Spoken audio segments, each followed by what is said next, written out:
NHC Final Table 2024 is taking place here. We're on the Hawthorne YouTube channel. The first Final Table race is underway. Jim Miller, Emily Gullikson, joined by John Gaspar and Mike Somich. Guys, this is going to be interesting. $34 separates first to last. John, you were mentioning it going into it. It may be early on, just play who you think is the best horse. Right. And then kind of try to make that determination after that. Correct. Last year we talked about who you liked didn't matter. Right. You needed to pick prices because you needed to make up ground on who was leading the tournament. Right. But this year, because they are so tightly bunched, you can play horses that you actually like at reasonable prices. And favorites aren't even out of the question right now because they're so close to each other. That's kind of been what the day has been thus far, Mike. It's been a lot of favorites, a lot of short prices.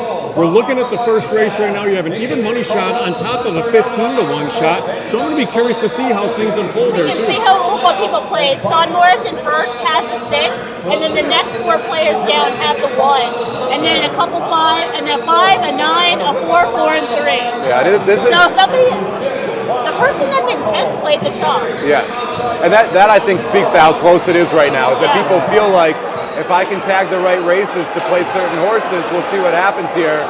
This 6 would be a big move. Get up with that. The leader, for sure. The leader 4 and has the 6 are the two horses, yeah. And the 4 looks like it's going to run 4-6. Yeah. But that Right place now- money will matter. They're playing good. Today is a big, that was a smart move by the leader. So this is going to be interesting early on because right now your players in 8th and 9th, both were sitting on the winner. And then the man atop the leaderboard, Seth Morris, had the horse that ran second. At a big number. So we're talking about that. Seth, he went aggressive right from the start. So Or defensive. Or is it defensive? Because strategy-wise, that's what it's got to become now. You have 7 final table races, guys. It's at least it got a little bit more competitive than what we've seen early on. I'm curious to see kind of how strategy becomes a part of this. There's a fair chance that the leader's got more points with his place than the winner would with his win points as a 5-2 shot. So they have the benefit when big prices do run first or second. If they have short-priced winners, they're not going to make up any ground behind you. Right. Well, and this is an interesting set of races too. Yep. The early set, those 23 races, you were really digging to find a price. 5 of these 7 are wide open. Right. And so it feels like, yes, it's a close leaderboard, but at the same time, if I was in that final table, I would be ultra aggressive right now. Yep. I'm playing 15-to-1 shots. I'm playing 20-to-1 shots because there will be a bomb that hits in these 7 races.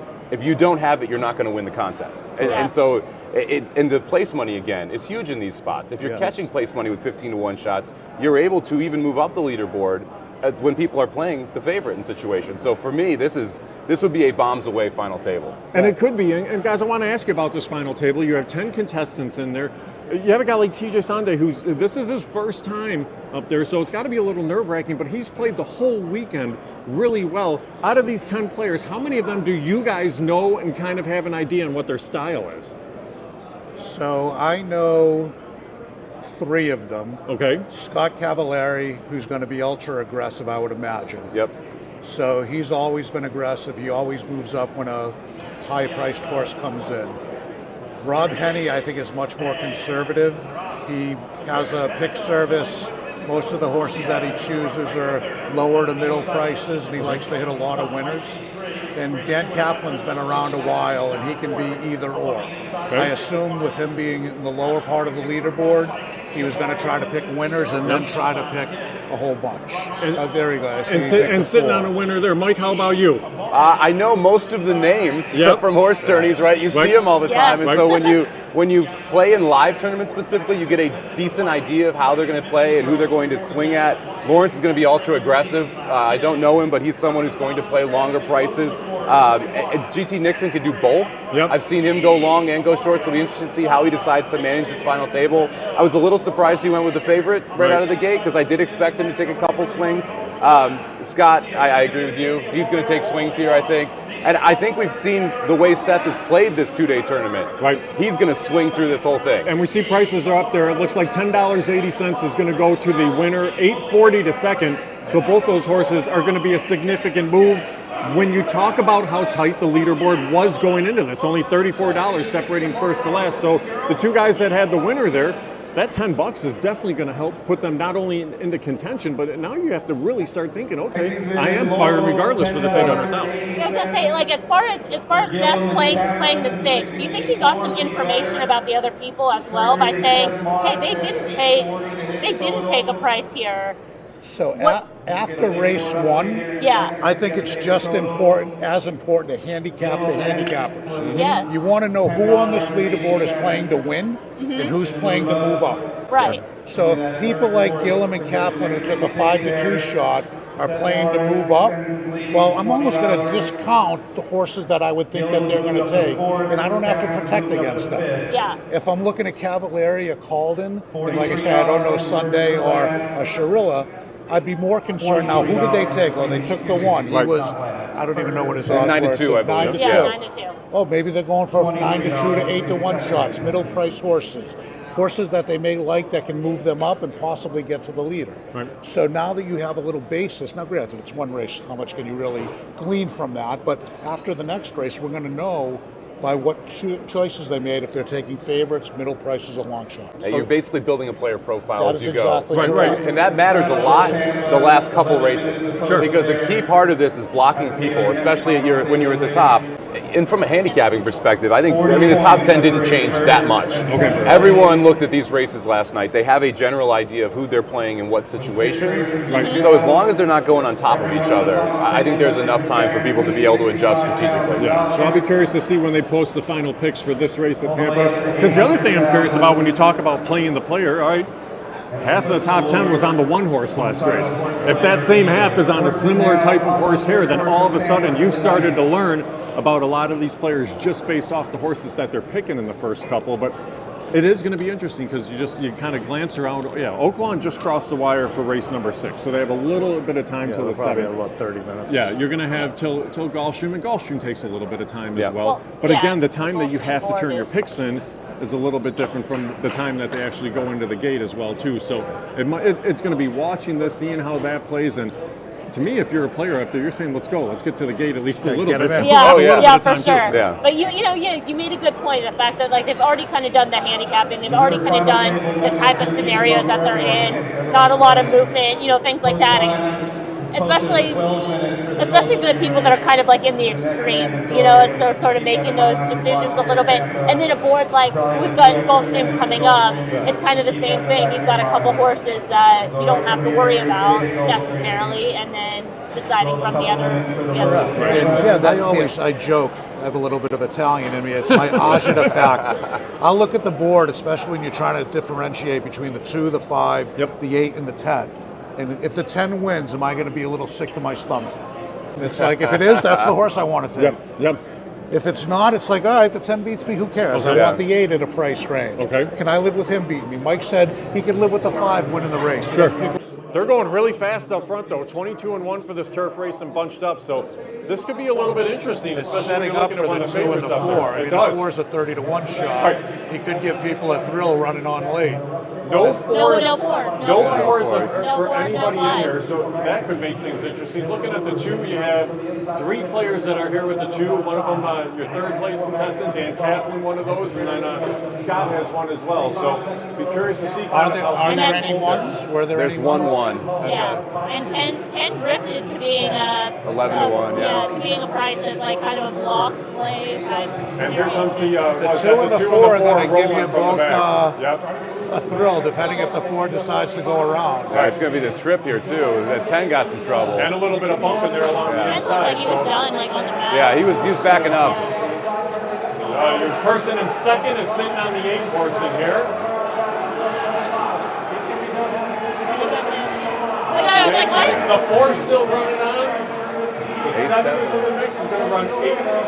8-7. So All right, so we have a couple people who played the 8 there. One who played the 7. Mike Gillum's on the 7 in that spot. Matt Blanchard, who's sitting in second, was on the 8. it'd be interesting to see the moves, like not having it all right in front of you. Right. So what I would argue right now is Yes. that Mike Gillum is not going to play a long shot the rest of the contest. He's been incrementally trying to move up.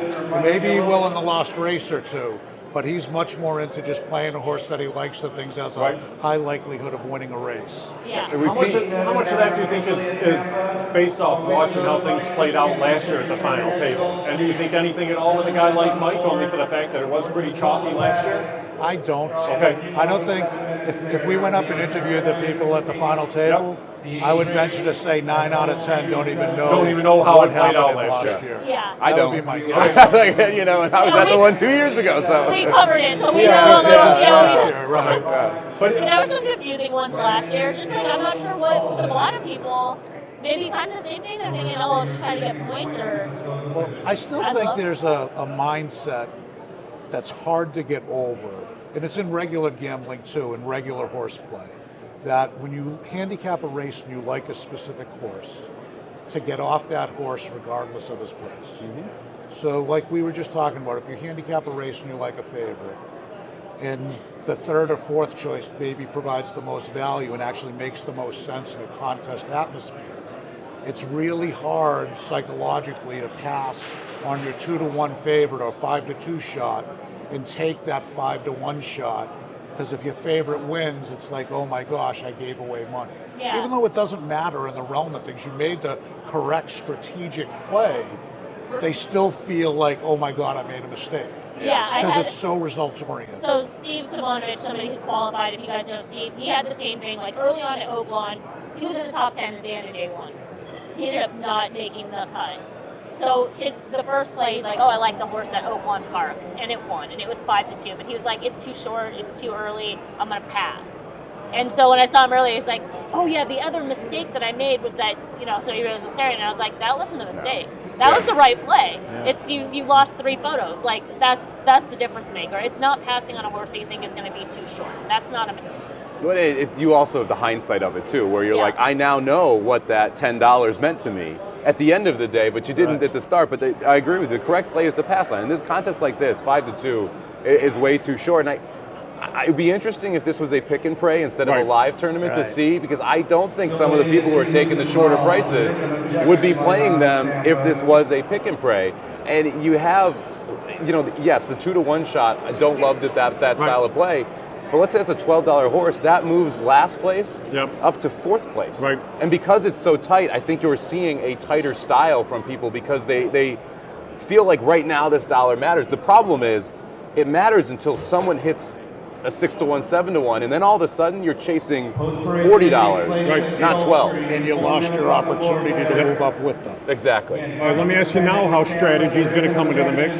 Oaklawn has an objection on the board. So we don't know the true outcome of that race. We know what a possible outcome is, but we're 4 minutes to Gulfstream Park.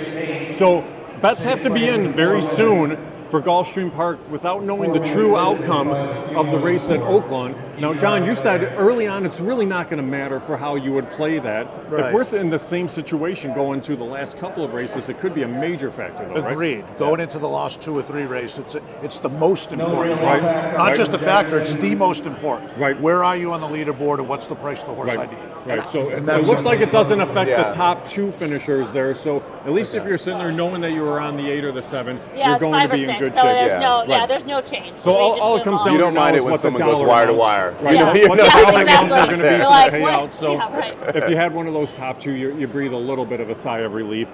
But everybody else, you're shifting over already to Gulfstream Park. Race 8, 25 non-3, going 1 mile and a 16th on the turf. So again, it's a board where you're looking at here a 2-to-1 favorite, a 5-to-2 second choice. So basically, you kind of eliminate those 2. In your guys' thought process, does that still leave everybody else in the mix? The other 6 horses are all playable horses if you're playing right now? To me, yes. Okay. I think the race on paper itself is completely wide open. Yep. I thought the only horse that couldn't win was the 1. Yep. And if he won, I still wouldn't be stunned. So when I would look at this board, I would focus on the 6 or the 7 that are 10-to-1 and 15-to-1, or 10-to-1 and 14-to-1. Once again, you're ignoring the 2 favorites. Yep.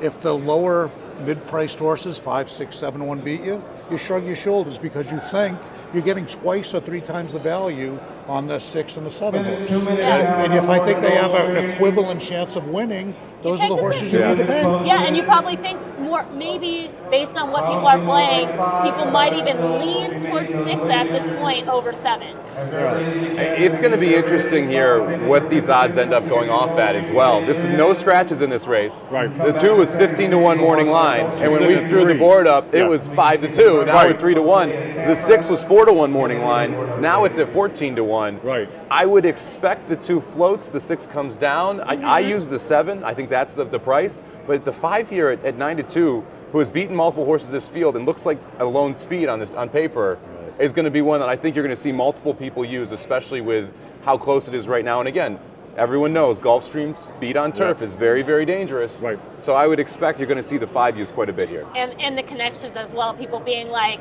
okay, I feel safe. Yeah. I feel safe with Safi and Tyler. That makes me feel like they're going to give me a run, right? There's something to that. Like John talks about the psychology of it. You're like, who's gonna? And I think there was something to it. You want to play like the hot. It can move things up if you're deciding between 2. I think that there's a psychological factor that we underestimate, that people don't like to look stupid, for lack of a better term. They'd rather look smart, even if it's not necessarily the right thing to do, by picking a winner or picking a connection. How can you fault me for picking Safi and Tyler? Right. I'll tell you the honest to God truth. When I looked at this race, I don't even know who's riding or who's trading any of the horses. I look at speed figures, I look at pace as just numbers. Where are they going to be in the pace? Do I think it's a strong pace, a soft pace? What horses am I looking at? Then what are their odds? I don't even look at the connection. No, I look at it because I'm like, oh, that's what other people look at. Right. That's a better way of doing care it. about, but I know that's something that impacts people. Right. Who's on this horse, especially at Gulfstream. Right. And I think prices that's a up. better way of doing it. Prices are up at Tampa. Whoever had the winner got just over $14, $14.20, So they're gonna move $4 to up. place in there. So again, you can see some movement just because of how tightly packed things are. So we'll see if we get an updated leaderboard coming up here pretty quickly, and it has come up. So Seth Morris is the leader. He's at 295.18. Matt Blanchett now is only $6 behind. He's at 289.22. There's 2 winners in a row. Yep. Lawrence Calden moved up 269.46. Mike Gillum's at 268.40. Nick Sherrill at 267. So all these guys, even from looking at right now, okay, 3rd place is at 269. 10th place is at 252. It's $17 5-to-1 shot. for what becomes a massive amount of money. So you still kind of have to make that determination of I think I want to go for the top, but you still 10th to 3rd is going to be a big difference in that payout structure Most as well too. certainly, yeah. So I wonder when that gets to the point for some of these guys, do you shift your focus from the top to maybe 3rd or 4th too? So that's a question I would have for you. At what point do you decide that 3rd place is good enough for now and then try for a win? Or do you try to go all the way up to the top? With this close of a leaderboard, only answer is go for the top. Okay. If you get spread out, right? And if I remember correctly, I was $60 down going into the final table in line. I needed a price. Right? If you have 2 or 3 races left and you feel like you cannot get a price, you need to reassess and say, where do I want to land here? What score do I think, what number do I need to play to get 5th, to get 4th, to get 3rd, whatever it is? Or, hey, I like prices in these 2, I'm going to keep swinging. And you got to make that decision on the fly of what you'd like to do. I mean, I know when Justin won, he had a 15-1 shot, and he's like, I didn't really like the horse, but it won me the tournament. So I'm going to play it. And that is a mentality you need to have. I think this is going to be a really interesting race for both Rob and GT. They went favorite, and they're in 9th and 10th now. Right. Are we going to see them here use the 8? Are we going to see them use the 5, who's now your second choice at 3-1, who now that price is not so attractive as it was a couple minutes ago? Or are they going to take a little bit bigger of a swing? Are we going to see them on someone like the 4, like the 6, like the 7? Yeah, and what I don't think they consider is that when they're playing these horses, when you're playing a middle price horse or trying to get to the top, in truth, you're getting a lot more than the odds are telling you you're getting because of the prize money jumps. If you're going from 50 in 5th or 4th or whatever that number is to 800, you're talking a factor of 10, what, 13 or 14 with math. And they're not taking that into consideration when you're taking a 10-to-1 shot. That horse is really 25 to 1. Absolutely. ITP talks about that at the BCBC. He's like, Yeah, that's the it's equity, very that you true. have the prize money, and so that you can get to that point where you can play a 5 to 2 because you know it's actually 8 to 1. Correct. You're getting 8 to 1 on a 5 to 2 shot. And that one, your 2,500 is already gone. You might as well try and win it back too. That's You're already correct. paying into it. Whereas here, yeah, we all paid or won our way into this spot in different ways. But in that one specifically, you have to look at that as part of your odds. Yes. We'll shift over to the gate over at Gulfstream Park as they are loading in. We'll wait and see the I know, it's like the picks suspense. coming up for I everybody. want the Looking at drama. Oaklawn Park, they're in the paddock for what will be our next race, race 7 at Oaklawn. But yeah, 7 to 5 favorite on the outside and the 8. So the 2 and the 8 are probably the 2 horses, 2, 5, and 8. Yeah. The 3 horses that a lot of people are going to have lines through in here. So I'll be Well, curious no, to see. not compared to what we've been seeing, though. Well, That's that's what I'm surprising. curious to see when the prices come up. Yeah. I still think we're going to see at least 2 5s. Yep. And he did not break well. That's really slow. And there we go. So we have GT stuck with was on the 2. You have Matt Blanchett, who's on the 8 on the outside. He's sitting in second right now. Mike Gillum's also on the 8 in here. Seth Morris was on the 7 in this spot. I like that move. So a little bit of a Absolutely. price there. Oh, Lawrence took the 7 as Yeah. well. So Somebody we- at the bottom. Yeah. That was a good play. And he's going to swing throughout this whole final table too. Yeah, as well he should. Yep. And especially when you're looking at a favorite sitting 3 wide through the first turn, not necessarily the optimal position. And even if the 8 wins and the person at second goes Yep. to first, I still don't think it's a very good choice. Right. Yeah. Because he's nibbling. He's only $6 behind. If he goes to the lead by $1, who cares? Yeah, that only matters with 1 race left. That's Yeah, and exactly that's it. right. Last race is With the 5 only race races that left, who cares? And, well, it also maybe might have also been like, hey, this worked for me. That like kind of rewarded for Yeah. whether it's good or bad behavior. Hey, this got me going. I'm going to keep picking winners. Here comes the 3. So the 3 is making a bold move. The 4's been kind of biding his time behind horses, trying to wait to find room. We'll see if he's able to find room here. But and the comes the 4 is 2 now going to behind him. angle to the outside and try to split through a hole that's not there. The 3 is rolling though. That's a horse sitting at 4 to 1. Now the 4's gotten into the clear, so you might have the potential for a couple of prices in the mix. The 2 horse at 7 to 2 as well. 2's going to get him. Now he's not. He looked like he He gets flattened there. out there a little. But we'll see some movement from the bottom. Yeah. Rob Henny picking up points at the winner. So here's the interesting thing. 3 and 2 run 1-2. The only 2 guys that had it, the guys in 9th and 10th on the board. And you talked about that going into the race, Mike. Okay, I want to see how Rob plays this race, and I want to look and see how GT plays this race. Well, they're sitting there, a $10 horse over the 7 to 2. It's one of the things that, again, when you're only talking $40 from top to bottom, okay, well, now that 4 to 1 is probably going to vault you up. It's quite a few spots here, actually. That's that difference almost to move them up in the 4th or 5th. It's funny that they're going to get confirmation from this, and I still disagree with it. Like, yes, it's going to move you up, but you still have a lot of ground to catch up. And let's say that 4 gets up. Right. This is a completely different tournament, and you lost the opportunity to be part of that tournament. Right. I'm looking at that too, and there was only one person on the 4. It seems like almost a lot of conservative play in the middle to the bottom more than anything, and some of the guys up top. I mean, Seth's been aggressive. He's been aggressive all the way through. It seems like it's worked for him so far, and I'm going to be curious if he sticks with that now with 4 races to go. I would expect he would. It's paid off so far. Especially as you see some players in there are starting to play prices. He knows that because, like you just said, that changes the tournament. That moves you from contention to out in 1 horse. So you know, okay, now they're going to not be so scared to play prices. Yep. Maybe I'm getting a feel of how this is going, so I think so too. And I would argue with this caveat, because I'm sitting here and they're playing at the final table, and they picked many more winners than I have. Yeah, on they had a Friday better and weekend. Saturday. They had a better weekend. But Rob and GT aren't really playing to win the tournament. right. They're just playing to try to pick winners and get as much prize money as they can. And if they happen to win because they go 5 for 7 or 6 for 7, it's wonderful. And But they that's did gonna be almost what the it takes, impossible. though. That's going to be correct. what it takes at this point. They did almost probably the go 5 impossible. for 7 if you're looking at a bunch of Correct. 4-to-1s Or in they're here. going to play until they get to the lost race, but by that time they've already missed their opportunity to take 5 or 6 shots to get to the top of the leaderboard. Right. If you give Mike or I 5 or 6 shots, you take them.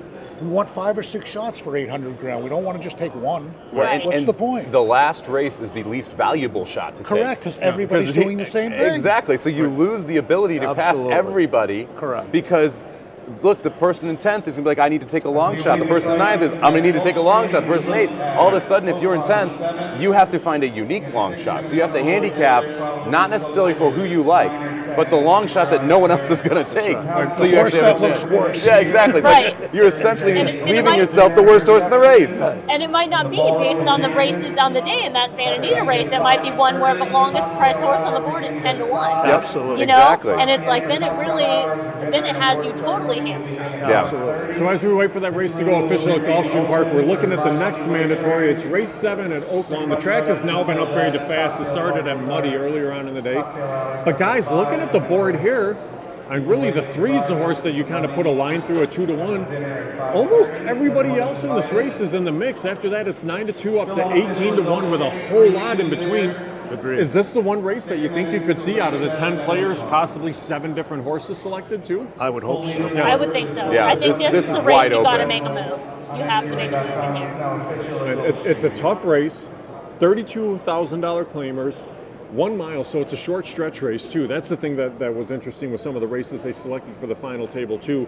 Both Oaklawn races are the quirky short stretch 1 mile races. I think so it's just timing. I think what it's else are you timing. going to have? They Well, didn't it have a is choice timing. to It pick is anything timing else, more than yeah. anything, but you have to handicap it a little bit differently because you don't have that full run of the stretch in Oaklawn. And you know, Emily, you handicap Oaklawn quite a bit. It can play a little bit differently at times with the short stretch, just based on who's in the race and kind of how the race unfolds too. Yeah, but again, handicapping this race isn't handicapping this race the middle of day 2. This Right. is handicapping this race right now, where it's just basically the same process that all kind of those little things again, like, or you're playing a tournament online and it's just getting started. Right now it's, I got to make moves. These are the horses, and those little things are completely kind of second, third tier decisions. Yeah, they're secondary. Yeah. Well, and this is going to be a very important race because it is one where you could see, 7 different horses used. So to be able to pluck the winner out of this, and again, it's going to be interesting to see how people attack this. Are you going to try and play the 5 and just move up a little bit and Right. hope it's not a price because you realize other people are going to have prices here? I think you have to take a shot in some sense here because I thought the 4 was playable, the 8 was playable. You can make a case for the 1. I think I played the 9. I think the 10's playable. Yeah, like 7. I played or the 7's 1. too short, but Yeah. yeah. I think Yeah. the 1 is actually the correct. I think that's going to be the least used horse, or the least likely used horse. But I don't think he's that much different than the 4 or the 9. Yeah. He's going to be a horse that's likely on the lead, and you're getting a price. Yeah, But and that also might be why he gets used, because of like what Mike was saying, getting intel. People are playing speed horses, Yeah. long shot speed horses. That would be kind of one that people just might gravitate towards. So now we take a look at the leaderboard here after 3 races, and it's even tightened up a little bit more. Seth's still up top at 295. It's 256 and 10. So you're still basically one horse kind of makes the contest. But Rob Henney moved up there. He moved up to 4th in that spot. So there was a little bit of movement. GT only moved up 1 slot from 10th to 9th with the horse that finished 2nd in that race. Otherwise, everybody else pretty stagnant. So. And you have an aggressive player that's in 10th also. Right.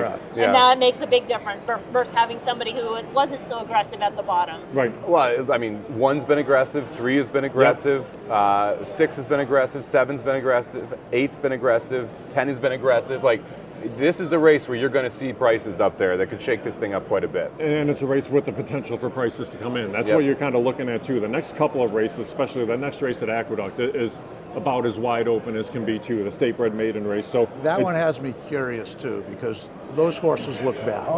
yeah, And there's I picked the horse that ran a 0 buyer. It's Yeah, first start and out. there's a couple of first-time starters that you kind of just Yeah. eyeball it and say, well, we don't know what they are yet, so we'll Right. take a shot with Yeah. That could be the separation race actually when you're kind of looking at. I mean, this and the next race to me are the 2 separation races. Yep. The Oaklawn 8 that's been scratched down, Yep. I think your odds are going to condense quite a bit more than you normally would see it. And Santa Anita, always the odds seem to condense. There's Right. never any large prices that have legitimate shots to win. Yeah, I actually marked the last at Santa Anita as the least likely race to produce a price, too. Yeah. Absolutely. Which would change how I am playing if I am trying, because you need to think That's about. an important note that you make because you're basically saying, okay, well, I'm almost putting a line through that last race at Santa Anita because nobody's making a big move. So now's the time where you have to strike. Yep. And you tend to wonder out of the final 10, how many of those are going to be in that position where they're feeling that way? Like, I have to move now. This race and the next race are those races where I better try to hit that $20 horse or close to a cap horse or something along those lines. And I'm not sure how many up there are thinking that way. It's getting late early. Yeah. And you got to figure expression. you got to figure out how to make your move now, because it's the last two races, probably not the best spots to try and do so. Right. I remember a couple of years ago at the final table, we had a race from Santa Anita that got rained off the turf, and it scratched down to 3 horses. And it was the second to last race of the contest. Yet in the 4th and 5th races, people still weren't going for prices, Right. even though they knew the 6th race was a complete washout. Right. You couldn't make up any ground, so they gave themselves far fewer opportunities to move up a leaderboard by just playing, again, horses that they're looking on paper. And I don't blame them. I think I said this last year too. It's so hard to be focused for 2 days to pick winners at prices. Yep. And who you like, and just keep trying to pick winners and pick winners, to then back up when you finally get to the where you're trying to get to and say, okay, now I'm playing an entirely different game. Yep. It's no longer about what horses am I focused on that can win. It's much more what horses can I focus on that can let me win the whole contest, Right. not just win the race. Right. That's where you just don't want to make mistakes. So That's that's what correct. you're thinking about that. Is it's not the handicapping opinions anymore. It's just not making a mistake, not letting somebody jump you. You know, Correct. who's in second right now? Like if he plays, Sean might be like, okay, there's a scenario with a person in second based on what he's been playing, plays this 3, and there's 3 wins. So, you know, things like that, just kind of playing out those scenarios. I would be surprised if I think the person in second and Rob both use the 3 here. I think you're going to see 2 people on the 3. I do too. And then I think you're going to see some smattering of prices in this spot. I agree with you. The 1 is either not going to get used or used by one person. That could be the most valuable horse in the race, because Right. it is a speed. It is a track where we've seen speed hold when there's a little bit of moisture in the track. And the place price on the 1 is the other thing you need to talk about here. You could take the 1 in last place at $256, and if the horse places and you get a $20 place, you are in 3rd. Yes. Right? You don't even need it to win. For being wrong. For being wrong, right? And that's the intrinsic value of some of those horses, is that, look, the place matters when it's 23-1. It doesn't matter when it's 8-5. Right. And so you get more value, more equity with that. Yeah, there's a sports podcast called Bet the Process. Uh-huh. That I don't know if Mike, you ever listened to it at all. Once or twice. But the purpose of it is they don't care what they actually pick. Yeah. It's the process they use to get there to make it. And I feel that same way about the final table of the contest. Who cares who you actually pick or what the final result is? What was the process you used to get there? Like when we go back and we'll look at people's picks and we see if Scott Cavalieri drops from 5th to 10th, but he took horses that were 10-1 and above, I would argue he played absolutely properly, even though he dropped 5 spots down the leaderboard. And somebody like Rob, who's picked 3 winners in a row, or 2 winners in a place horse, that's moved up 6 spots, I would argue he played improperly, even though his result was much better than you would expect. Right. So they are off at Oaklawn Park, so we'll be curious to see what the picks are. As I'm going to look over your guys' shoulders. 1 got the lead. There's Here we the go. Oaklawn Park 2, signal there. 7, Then 5, the one, 9, right, 10, the 1 1, makes the 5. lead. And 1 got the you're lead, right. and Scott in last. And Scott's the took one the who swing, took that. took the 1. And that's one of the things too. And you look My at Seth Morris is on the Massachusetts 2. boy. Yeah. Matt Blanchard's on the Long 7. shot speed. That's a good combo for a lot of people. Here's the thing that's interesting. Nobody took the 3 horse in here. Nope. So you're starting to see some of that strategy and that thought process coming into the mix. And that's a horse that's unplayable for everybody in this race right now. So looking up and down the board, if you're sitting on the 1 here, Scott can make a massive move if this is a horse that's able to continue on. So see Or how even, things or even unfold. hold second, like you said, is a good. That place money that's a matters. Big, that moves him up big time. Yeah. And then the 3 is a wash. Now 4 people have this 5, so a lot of people rooting for this 5. The leader has the 2 sitting right behind here. Right. And The 8 horse the 10, back I out think of somebody it. has, no. Yeah, Mike Gillum has the 10. And he's scrubbing on that 3 already too. The 3 is done. I think the 3's He's done. done. It's the 9 or the 10 on the 10 on the outside. 9 to the 10. The 5's run a big race, but he's done too. Come on, 9. So it is. It's going to be the 9 to the 10. Oh, yeah, Mike's got the 9. I got the 9. Let's get the 9 All up. It's not happening. The 10 on the outside. So, Any 10? So Mike yeah, Gillum. we do have a 10. Yeah. Mike Gillum's got a Mike 10. Gillum. And you All have caps Mike Gillum. What do we have? 1-9 in the mix? Any nines in the mix up there at all? No No nines. nines. Took the Yeah. 9. Glad someone got that one. I didn't even hear what you said. It's an online horse players. caps. Yeah, there's certain people who are all lowercase, all caps. Yes. And Mike Gillum was one of the all caps people on there. Okay. So Mike Gillum is That was a the good only one. one that's going to cash in this race. That's great. And Mike going into the race. That's a good And play. he took a horse in And the it's right spot and one the right person. price. Yep. Yeah, that's. I mean, you have to look at that regardless of the outcome. Look at your play and say that was smart. Like Yep. that is. I'm in a good spot. Like win or lose, nobody has this horse. It's a big separator. Absolutely. And going back to Scott's pick of the 1, the horse ran last by 15. And I still think it was an excellent pick. It was an excellent You play. got a 27-1 shot on the lead to the top of the stretch. Right. Well, he wasn't good enough. Right. But so what? If he was good enough that one time in 30, it's worth. You're ahead by $30. You're ahead by Like, 30. that matters. It's a potential to win 800,000 Yeah. if So- you write the 1 in 30 times. So again, strategy-wise, you're a player in here. You know Mike Gillum's the only one that cashed in that race. Aqueduct is on the track for race 8. They're at 6 minutes to posters. So everybody is still pretty much a great idea of knowing where everything is, aside from the fact that Mike's going to move up. So I think you still have to be aggressive going into this spot here. This is about as wide open a race as can happen at Aqueduct too. So race 8 at Aqueduct, state bred $25,000 maiden claimers. They go 3/4 of a mile. John, we talked about it. First timers and they're horses that are lightly raced, and the horses that you know are going to take money are horses that probably you should try to look past in a type of field like this as well. You have 2 2-to-1 shots. Yeah. You got 2 2-to-1 shots. 5 and the 10. But it's interesting too. The 10, so the 10 is 2-to-1. Yeah. The 9. I was going to Oh, say the you're nine. you're I- talking I- I was like, Angle. what? Like 30-to-1 morning line, first time starter with no Oh, the 10 connection. scratch. 10 scratch. That is a hot horse if that was Michael's 2-to-1. gonna be No, Yeah. he can't win. The 10 cannot win. Don't worry about him. It's interesting. You look at those 2 2-to-1 shots. One's 0 for 5 with 4/3, right? The other one is 0 for 5 with the second. It looks on paper like, okay, well, yeah, maybe they're the best two, but this is where you have to swing again. Yeah. You can't say you have to go with the unknown here because you don't have the known quantities to be able to rely on. So you've got to look at, say, what angle can I use here to take a shot with someone? I mean, you mentioned there's a horse with a 0 buyer here, the 8 horse, who's Yep, 7 that's to what I 1. like, yep.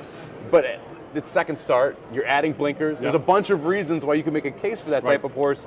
And we always laugh, like when a race is this bad, it doesn't take that much gotta to find a win, reason, right? New face, lousy race. Yeah, Yeah. exactly. It's almost I like mean, a first-time yeah. starter coming off a Exposed, layoff, I think class they change, call it. equipment Right, change. exactly.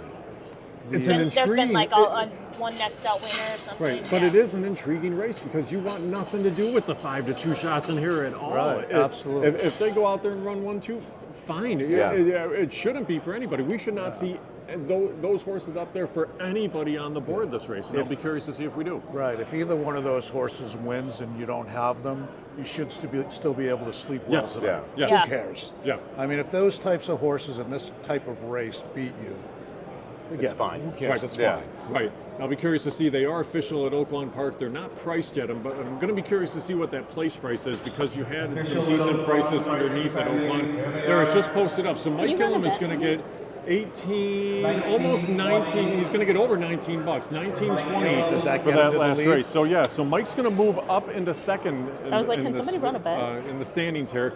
It's amazing how tight this is. But it is Right. because nobody else made a big move. I mean, I don't expect Seth Morris to change at all what he's neither doing do for I. any of his handicapping logic. But now even you're looking at the bottom, it's still only $40 from top to bottom. This could be the race that really makes everything just kind of go haywire more than anything else.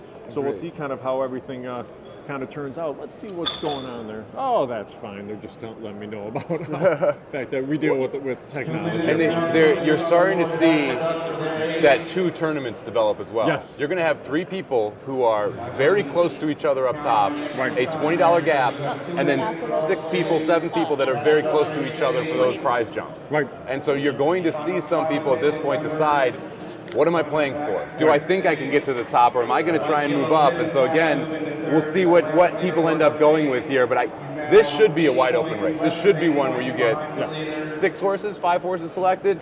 But this also is not as attractive of a race to move up as that Oaklawn race was. Right. Because I Agreed. do think you're going to see multiple 1s. I think you're going to see multiple, what was it, the second starter, multiple 8s. Yep. And you're going to have more of these horses covered versus more unique horses that you could have had at Oaklawn. Right. So Mike Yes. Gillum now is currently up into third. So Seth Morris is your leader at 295.18. Matt Blanchett's at 289.22. Mike Gillum 287.60. But again, 295 for the leader.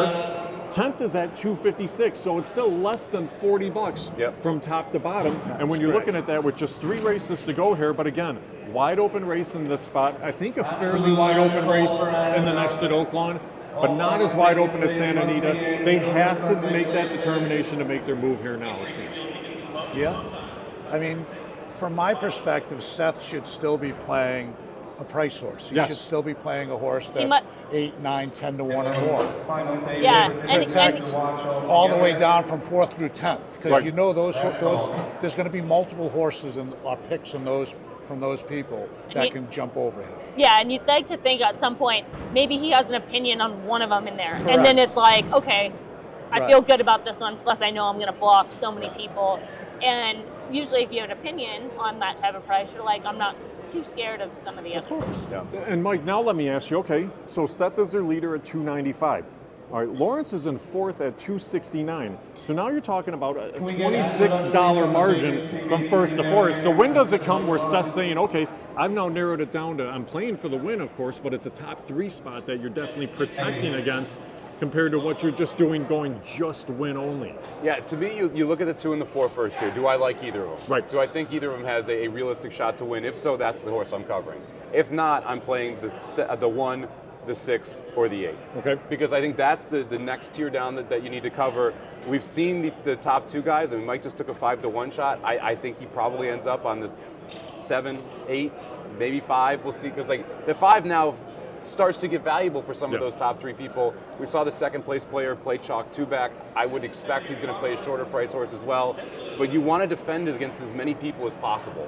And so if you don't like the 2 or the 4, I think then you take one of those 7 or 8 to 1 shots. Yeah, looking at them, they're in the gate now for race number 8 at Aqueduct. There's only 3 races to go on the final table. They've been firing here, and you look at how they come out of the gate.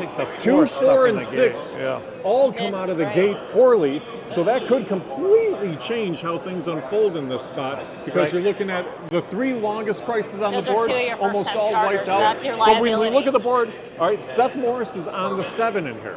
Matt Blanchett is on the 1, and then Lawrence is on the 7 as well. So I'm actually surprised to see no 8s in this spot by any means, but the 7 seems to be the horse that a lot of people are on, along with the 1 horse in here.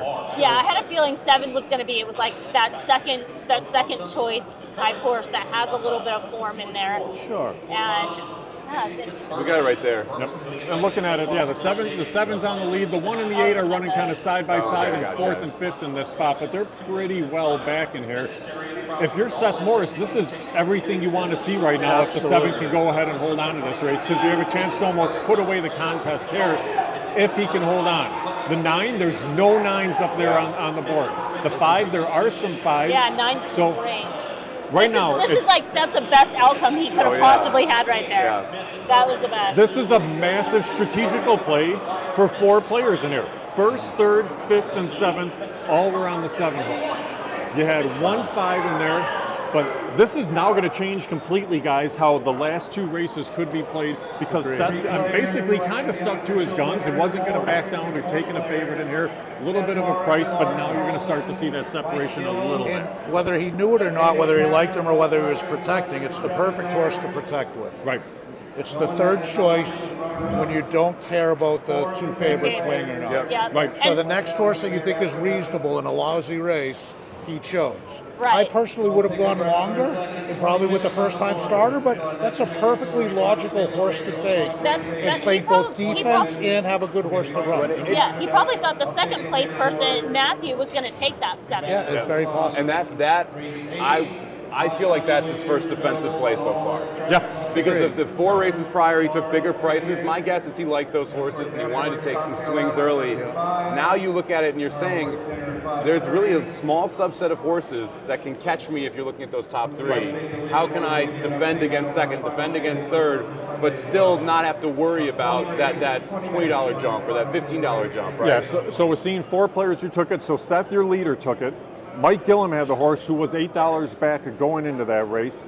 Rob Henney had that horse, but Rob was $26 back going into that race. And then I think Dan Kaplan had that horse as well. So yeah, so Dan was going to be $32 going back. So now all of a sudden, you almost have to shift that thought process a little bit, where if you're Seth Morris, you're sitting up top there, it's not only the horse you're playing defense with, but you're going to be perfectly happy. I think these last couple of races, if favorites are running 1-2 as well, and just kind of see how things unfold because of that play there, it would seem.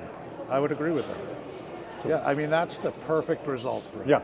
No, yes. Well, now you can play defense with Absolutely. 2 races left. You Correct. can decide the second and third place player, how can I block them? Now, the fact that Mike had it as well, his lead doesn't extend much. Instead of a $4 lead, it's a $6 lead. Right.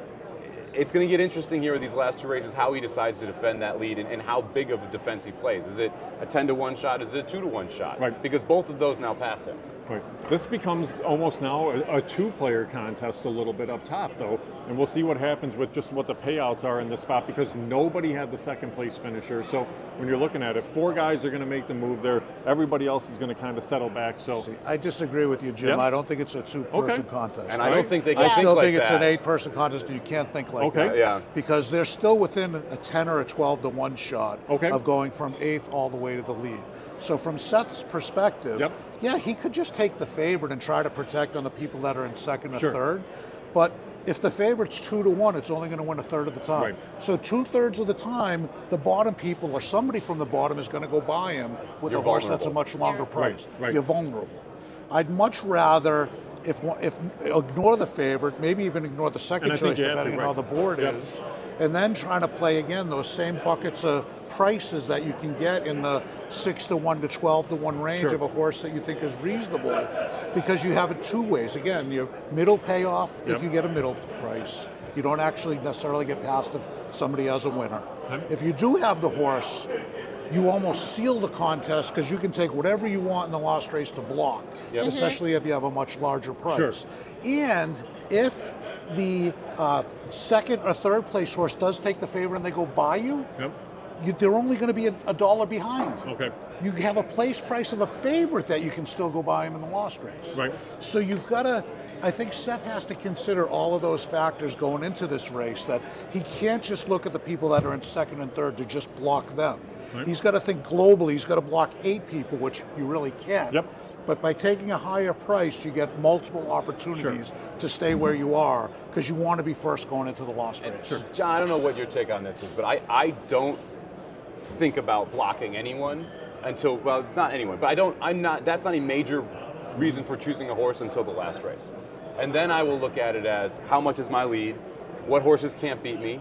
Who's the next horse that could beat me? How likely is it that the person in second uses that horse? But that decision-making process, to me, can't really come in until the last race. So I think it's dependent. I think in this leaderboard, you're right, because everything's so close. But if the leaderboard was slightly different and the leader had a larger lead, if you had a $20 lead, well, you're only going to go by with a 5 or 6 or 7-to-1 shot, then I am thinking about blocking. I am thinking about taking that horse that's going to get me, just make them go even 1 or 2 horses deeper in a field. Or at least take the one you like the most in that range. That is exactly correct. In this instance, I think you're right. I think you have to think more globally on what horse do I like in certain price ranges. Maybe I'm thinking about it incorrectly, but I would not, if I like the favorite, I wouldn't take it. Yes, you're 100% correct there. Because the other thing, the favorite, worst case scenario, you're a couple bucks behind going into the last race. Correct. And if the favorite wins, what does it do for you? You may get a $7 bump, but now you're still only $12 ahead. Right. Any horse that's going to be 4-to-1 or greater going down is still going to go by you. You can't block them all. Right. So I think you're much better off trying to, like Mike says, pick a horse that you like at a price in a certain block of odds ranges and take your chance. You see the board right there. So Seth Morris is sitting at 310. Mike Gillum. Mike's had a nice little run here. Has he gone 4 for 5? Yeah, at the final. Was not in the final table with one race left either. And I think he has gone 4 for 5 here at the final table to move up into second in contention. Then you're seeing that little bit of a break to third. But again, even down to 10th at 256. So you're looking at just over $50 down to 10th. You do have 2 races to go. Oaklawn Park's in the paddock right now for race number 8. That's an allowance race, but again, you have some scratches there. So it went from 12, I think, down to 8 So when you're sitting up top, that's going to help you a little bit, just having a few less options out there for everybody else. Looking at the board right now, you have a 6-5 favorite in this race at Oaklawn Park. Price-wise, there's a couple of cap horses. Spikesville's currently at 32-1. That's the 8 horse, and then on the outside, that horse is sitting well at 23-1. So at least that's that horse that's going to pull some others in the mix. If you're sitting down at the bottom at 9th or 10th now, has your contest come down to saying, okay, it's got to be the 15-1 or higher horse? You just have to pick the best of those 3 horses and just kind of pray? Yes. Yeah. I mean, you have no choice. You have 2 races left. The last one's the least likely to produce a price. Right. Swing away. It's kind of based on, if we're talking about the last person, who Scott is at 256, right? Because for him, the spots really don't matter until 4th or 5th anyway. So it's like, in order to get there, he's basically he has to play the same type of horse. Right? So yeah, he might as well. It'll be fascinating going into the last race. If the leaderboard doesn't change significantly, Scott right now is literally $63.56 away from first. Exactly a capper. Exactly a cap horse. Yeah. So going into the last race, there might not be a cap horse available. Correct. Right, it's unlikely. So then he would have to think, can I get up to 3rd with a 10-1 shot or a 12-1 shot? And I think the people at the bottom, GT Nixon and Sunday, are going to have to do that as well, depending on the result of this race. And maybe you really like a 7-1 shot in the last, and so you do the math. Right, you try to get there What with does the this horse pay? It's one of the reasons if I ever am in these situations, you handicap backward. Right. The last race first, and then work your way forward so that you understand what's left and what opportunities you have there. Right. Let me ask you this then, guys. You're both experienced players, a lot of experience in the NHC. We talk about a guy like TJ Sunday. I haven't met TJ at all, but knowing he's a first-time player who's had a good run for a couple of days. A lot of people have talked strategy about, okay, I'm going to treat the mandatories one way compared to the optional races. Do you tend to wonder if for somebody, especially like TJ coming into this spot, because it's a mandatory for everybody, could that be something that hurts him a little bit compared to some others that may be a little bit more seasoned as well? I don't know. I don't think so. Okay. Yeah, think- especially if you're used to playing tournaments, used to playing the $2. Yeah. Sure. Well, and It's all the that's same. also based off what format he came out of, what tournament he qualified, and what his preference is. Well, he qualified through a free tournament. Right. So we don't know how many other opportunities Correct. he's played. Like he may not have. This may be. That may have been one of the first tournaments he played. He may have only played the free tournaments. This Right. could be a very unique situation. Well, exactly. But he's and he's played had a it great well. run. Like that's the thing. He's know what's played kinda long. Like when you wild? look at who he's played. So Nicholas Shrilla, who came from Hawthorne, he also won his way into a free tournament. That's pretty wild. That is that wild. there's 2 people in the top 10 that won their way To into me, a this free. is the ultimate free roll. Yeah. Yeah, right? And Holy, TJ's already got a that's seat amazing for to me. next year. Yeah. Because Right. he's the race lens winner. Oh, right. So Right. he's in for next year. Right. He didn't That's pay for this amazing. year. Yeah. Final table, not going to pay for next Right. year. That's a good story. But it That's is a great something, I story. mean, it's intriguing just kind of the way that the format had changed a little bit this year with pulling a couple mandatories from Friday, adding a couple optionals from Saturday, seeing where the cut line was right around that 175 mark, and then seeing how things are unfolding here on the final table. But I'll tell you, I mean, Mike Gillam's handicapping incredibly well here on this final table. Looks like 4 winners out of the first 5. He's running good. Yeah, he's having an At the incredible right afternoon. time. Yeah. Yeah, to Right get at the yourself right into the time, 10. Right. You gotta jump. Yeah, thank you very much for having me. I've got to jump out, but I really Yeah. appreciate being able Yes. to jump on here and talk through this. Mike, it's been Oh, we awesome. appreciate having seeing you. you, Mike. see you again. Thank Yeah, you. yeah. Appreciate it. Thank see you you. Thank you again for soon. joining us, Yeah, Mike no Somich, problem. who's been able to join us a couple of days throughout the course of this weekend. And I'll tell you, John, when you talk about it, I mean, you get to hear Emily and I, and we do a racetrack broadcast, and then you talk about contests, but then you have a guy like Mike who is able to jump on here and who plays a lot of contests, plays sports, plays horse racing, and that just a different perspective that people can Oh, provide absolutely. I mean, the old joke about those that can do, and that's Mike. Yeah. And those that can't teach, and that's me.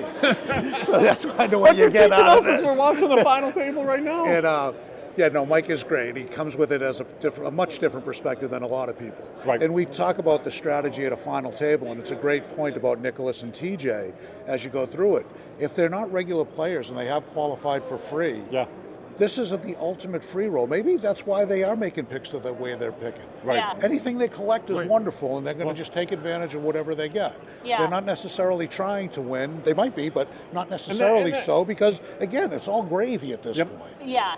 But that's why I asked earlier about trying to learn what you can about those it's a guys good when you're point. up there watching races. Absolutely. Because there may be guys up there saying, hey, my final table's against 8 others, not 10. Yes. And you don't know, but again, these guys have had great weekends. They're going to make some money. They're going to come home and be like, yeah, you know, this has been an awesome experience. I made the final table. I'm going to make some money. And I finished 6th. That's awesome. But their goal may not be the 800,000 because they've had such a great experience and awesome weekend too, and that's just gravy in the end. So I'm going to be curious to see when they're doing interviews after this, kind of what people have to say also. Agreed. Looking at this race right now at Oaklawn Park, 9 minutes to race 8 here at Oaklawn. Another short stretch race. These are allowance runners. They go 1 mile. We do have 4 scratches in the spot, the 1, the 2, the 5, and the 6. And John, again, when you're talking about the top of the board with Seth Morris and Mike Gillum up there, okay, well, the 11's a horse they wouldn't mind either. The 3's a horse they wouldn't mind either. And then after that, there's only a couple of really higher price horses. I mean, 4, 7, 8, and 12. So I think I'd say probably from 3rd to the bottom, for them, it's a 4-horse race, wouldn't you think? Absolutely. The people that are 4th and below need to be taking the horses that are double-digit odds. 11 to 1, 13 to 1, 20 to 1, 27 to 1. And also, you could be if you're handicapping a little bit, you could be looking at this race saying, these are 2 legitimate favorites. Yeah. And this race could be, we could just be already in the last race. Correct. It's fascinating when Mike was talking about when to block and when not to block. Depending on how you handicap the race, if the leader thinks that it is a favorites race, he might take the 3. He might take a 3 to 1 shot as his blocking horse, assuming the guy in second is not going to take the 11 for fear of being blocked. I actually think that the leader should be taking the 10, the 11, the 3, the 10, and the 11. They're low enough prices where you can block the people that are in second and third. And like I was saying to you, Jim, he does have to consider those people that are in 4th or in 8th. Right. But you're trying to balance right on that fence. Exactly. Correct. Yeah. You're trying to balance that fence. And you know that person who is in second is playing some of those shorter prices. Right. There's a good chance that person probably isn't going to play the 11, but might play the 3 and think, Seth isn't going to play the 3. Right. Yeah. I would probably argue if I'm Seth, I need to play the 9 or the 10, which is the 5 to 1 and a 9 to 2 shot. Right. And force the other guys to play the favorites with the knowledge or the fear that I might block them. Right, and that's the thing, and that's what it comes down to, the knowledge of that, the fear of that, still protecting yourself. Seth's played this very well so far, and if Mike stays on a heater, he stays on a heater. You just you kind of have to deal with it. Absolutely. I mean, in the end, you shake his hand and say nice job, but he's put himself in that position too, with just kind of how well he's played. But looking at this race, it's an interesting race. I mean, Emily and I were talking before, right? The 7-horse Megan's Honor is a horse that you and I both know. It's a Scott Becker horse. Scott Becker's had a really kind of a cold meet at Oaklawn Park, but we know the ability that he has, and you're sitting there at 10 to 1. You look at some others. All right, Ben Franklin, the 11s, 3 to 2. You're coming off a maiden victory where this was a horse that seemed like it was fairly highly regarded early on in its career. It still took 5 races to go ahead and break that maiden. So I would be very hesitant to use that horse anyway. Yeah, but, no, I but don't then think, in contest play, you couldn't at all. No, I don't think that. I think that nobody will play the 11. I don't think they should. I'd be surprised. Yeah, I just don't. I don't think so. Yeah. And that's it. Staying at that number. And from a handicapping perspective, I try to ignore Ken McPeak at 7 to 5 and 3 to 2. Exactly, and that was kind of the next point, right? Is that we talked about this earlier in terms of the trainers, in terms of the connections. I'll show you places. You can jump right back in the middle. That you have horses like the 9 and the 10 that have connections that people would play at Oaklawn Park. Steve Asmussen, Robertino Diodoro. So looking at that, going, those are prices that I can play with trainers that I know that are on the circuit. You know, those would be options that would look almost as appealing to the 11 for being that safe play to get on the board. Sure, and that's the point. I mean, you have the 11 horse who's sitting here at 8 to 5. The 3 horse at 5 to 2 has run once in a year. So again, it's another horse that ran a decent number in that last out. It wasn't a great number by any means, I think that horse is unplayable in this position also at 5-2. I do have that comment with Ben Diesel. I've run once in the last year too. You what? I've only run once Oh, in the yeah, last right. year too. Yeah, Were you being chased? that's not enough. Yeah. So that's Yeah. the next question that you have to ask. Who is chasing you in that spot? As Chris Larmey joins us I here. bet we would see. I think I wouldn't be surprised to see the 3 being played. It wouldn't be The about me. person's in second and third. I think the 3 is the horse to beat, but I mean, to me, I don't know if you talked about this because I'm coming in late, but this is the second to last race, and the thing to keep in mind is that it's a gigantic advantage to be in the lead on the last race. Correct. So to me, they're thinking I'm thinking I want a horse that will put me in the lead if I hit. Yeah. That's really important. And so, if 3-1 could get you in the lead, and if you're sitting second, it might. I could see it. So then are you saying, Chris, that really Mike Gilliam's the only one that could be playing the 3 horse or should be considering Yeah, the 3? I'm not saying he should. It depends if he likes it. But if Right. he liked that horse, that would make sense. Okay. And if I'm on the lead and I think I like that horse a lot, and that guy behind me might like it, I might play that horse to block him. So I can stay in the lead. We did talk about that scenario because, and also based on the way that Mike has been playing and playing horses that are in that type of range, that it would be kind of a block as well. If you like the horse and you thought Now, it was if you don't legitimate. like the horse, I wouldn't play it. Right. But Because there's a lot of risks of playing that right. horse. But I wouldn't play it if I'm anybody else. I would play someone that can get me to the front. Depending on where I'm at. And that's Because- We're saying the people that are basically in fourth or lower need to be playing one of the double-digit horses. if they want to win the contest, right? Yeah, your Part of it motivation is depends on your different, but I think if motivation, they're right. playing it properly, Yeah. trying to Yes. win, that's what they should be Yeah, doing. like to me, you want a price horse like the 7 to me is kind of a live long shot in here. Right. That one, if I'm near the middle to bottom, I could roll right to the lead if I hit that. Looking at the final table, guys, we asked a little bit earlier when we were talking to John and Mike, Chris, about how many people they knew at the final table. How many do you know who are up there at the final table, and what kind of level of experience also is up there at the final table too? Well, I only know a few of the people, so I really can't speak to that. I do know a few of them. It's their first time at the NHC, so Right. they obviously haven't had any experience. Well, like Lawrence Calden's been on the final table. Oh, yeah. So he might have a little bit of advantage there, but I think if you understand math, it's not, you don't need the experience. You can figure out what you need to get there. Right. But do you worry about other people having a horse if you're behind them? So I would argue if you're in 7th through 10th and you need a large price, you need to go to the 12 or the 8 and ignore the 7, even if you think he's your favorite about choice at a good this? price. What's that? You can get to this. Even the You 4th can the get there fourth, as yeah. well. Because the 7's not going to get you to the top 3 spots where the real money is anyway, and you're much more likely to be blocked by the people that are in front of you. Yeah, Don't you want to take a horse agree. that's less I agree usage? for the next race on that last one, because then you don't have any. But since you still have one more race, if you're pretty far back and someone else has it and you're both 1-2, I'd be pretty happy with that result. But on the last race, that very last one where you don't have another chance, then I totally agree with you. You want to try to think, who.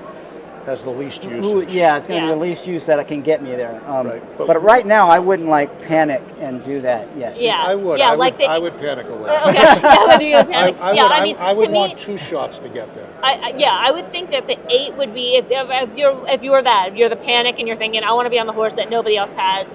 To me, that horse would be the 8.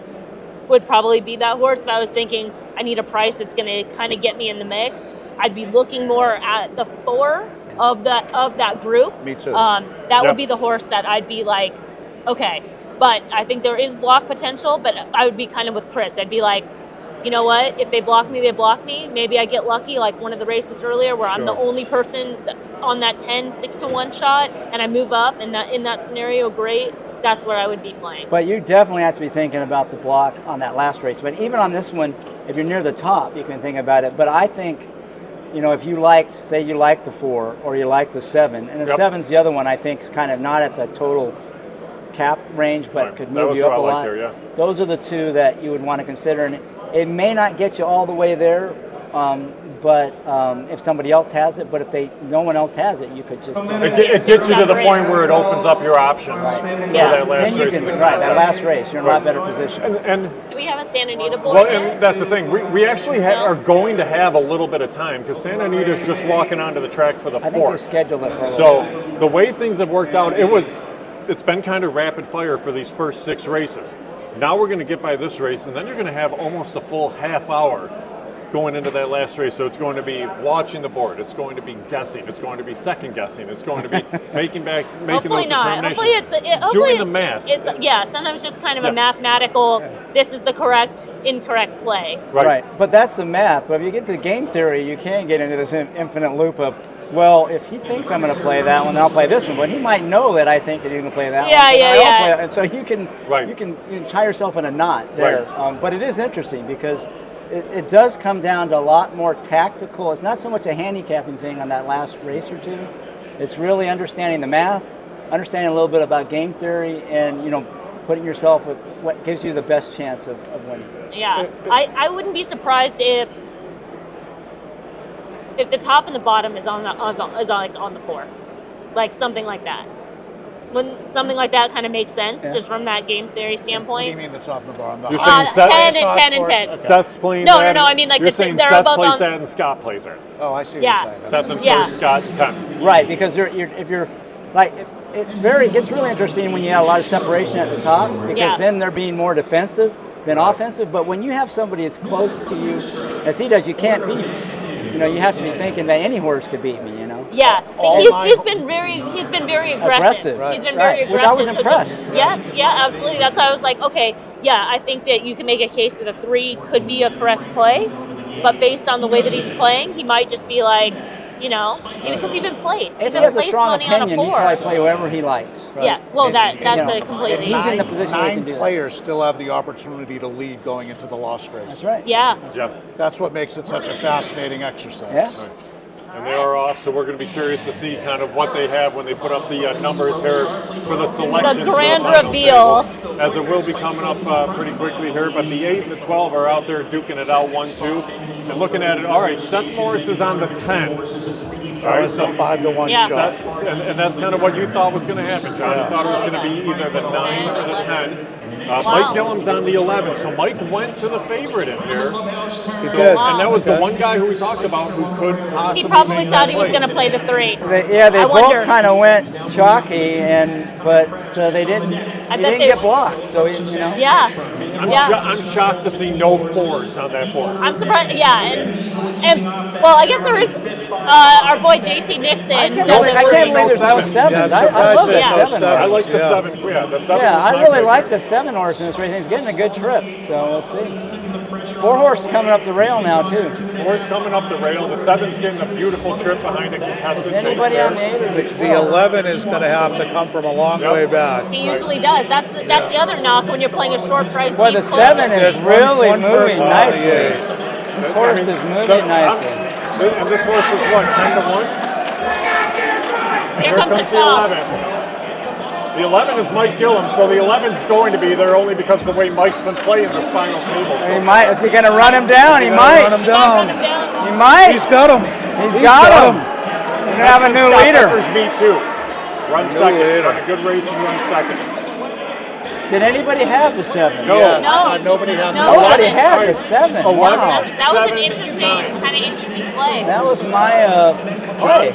This A run, lot of- this a lot of run that tens. Mike Gillum has had, Incredible. only to get into the final table From and then on the final 63rd, table. that just shows you just make the cut. I believe You he's. can win the contest. I believe he's hit on 5 of the 6 races It's Yes. on the the final way that table. this board has been, Yes. though. He has been able to do it. Everything being so tight. Right. Yeah. But here's Right. the thing. All right. So now again, it's going to still come to the gameplay for Seth. Now- That horse was the favorite and a pretty heavy favorite. and He he needed got it. $8 to get there. He might get there. It's even I going to didn't be see what his close. final odds were. Do Right. you know How what his far final was he odds? behind? Was he 75? So he was $7.50 No, he's there. behind. He'll get there. So he'll Oh, get yeah. there, Yeah. but just barely. But just being in the lead, even if it was by 1 cent, is That's what we're such gonna an find. advantage. I am shocked that there were no 7s on there. No, yeah. 7s, no 4s. Because the 7 could have got a lot of people to the lead. Now, it wouldn't have, but even the place price will be pretty good. You get like Yeah, Yes. $8 or something. $8 or $10 probably. Yeah, something well, like that. I thought the 7 was going to be a winner there at the top Oh, it of the was stretch. I moving mean, really nice. It That just was a second great ride best. by Francisco Arrieta on that horse. But as Emily and I talked earlier, Scott Becker, that's been his meat. Horses run big races, run second. He only has one victory, and he's a very good trainer. We know him on the Illinois circuit, and just that's kind of the way things have run for him. But yeah, still, I mean, second place for a $140,000 purse is okay. It's got back. Exactly. But that really shows you how trips are so important, because that 7 had some brutal trips and just had a perfect trip there. Perfect. Yeah. Dream trip. Yeah. Everything was done It right was there. He second just got beat best. by a better horse. Yeah, I got beat by a better horse. But again, it a got the horse trip. that when we talked about, really, aside from Mike in that race, you could have never have played. Seth and Mike were the only two that probably could have played that horse. Yeah, and he played it, and he didn't get blocked, because one thing he had, there was sort of 2 horses you could be thinking about. So he got lucky. So I'll be curious to see once they go official not for lucky, this. but I mean, Double- he had no control over what the other guy picked. That horse was 8 to 5. Yeah, so he's going to have a $2 to $2.50 Yes. lead, I would imagine, going into the final race. Which for those guys, the top 2 now, it has to bring every horse into the mix then for Santa Anita. It's that's just find the winner. That's right. You can't worry about blocking anymore. You can't worry about anything else. I wouldn't say. I think it's just you have to find the winner and then see how things unfold. The only thing is if there's like a standout in the race, then you start thinking about blocking. But I don't think there is anybody in this next race that's going to be like odds on or anything. So it's going to be exciting. Even drifted They're on the track for race 4 at Santa Anita, so they're going to have some time. He drifted up to 8 to 5. To really, John, 8 to 5. One of the things that we were talking about earlier that you wanted to mention was that the rule change, the final table rule change as far as having a horse. Yeah, so we were talking about it last year. One of the new rules about alternate races, if you had an ownership interest in one of the final table races. So last year we had a situation where one of the final table participants had a horse in one of the mandatory races. And they had an alternate race to substitute, but only the owner, only the excluded person got that alternate race. And we thought it was an unfair advantage to that owner to be able to be in a race all by himself and choose whatever horse he wants with no fear of being blocked by another horse. And this year, they made a change that they had an alternate race, but instead of just the owner of the horse who was disqualified from the race, everybody had to use that alternate race. And I thought that was a fantastic rule change to make it even for everybody again, and nobody got it what I would have considered an unfair advantage. And I don't know how much input you had into that, Chris. We were, Paul Sherman, Keith Chamberlain, and I were, while that race was unfolding last year, saying we can never let this happen again. Yeah. We said that here as John was well. like, Really "Did about people it." watch the final table in here? So we already knew that we were going to make a change. The problem is there's so many people, like if Marshall Graham had made the final table, he had horses in 2 of the races. Right, at Oaklawn. And so it gets really hard to have all the alternate races. But yeah, you're right. That was really, luckily it wasn't the last. Imagine if it had been the last race. It would have even been worse. Incredible. Absolutely. And you would have had 2 different final race results.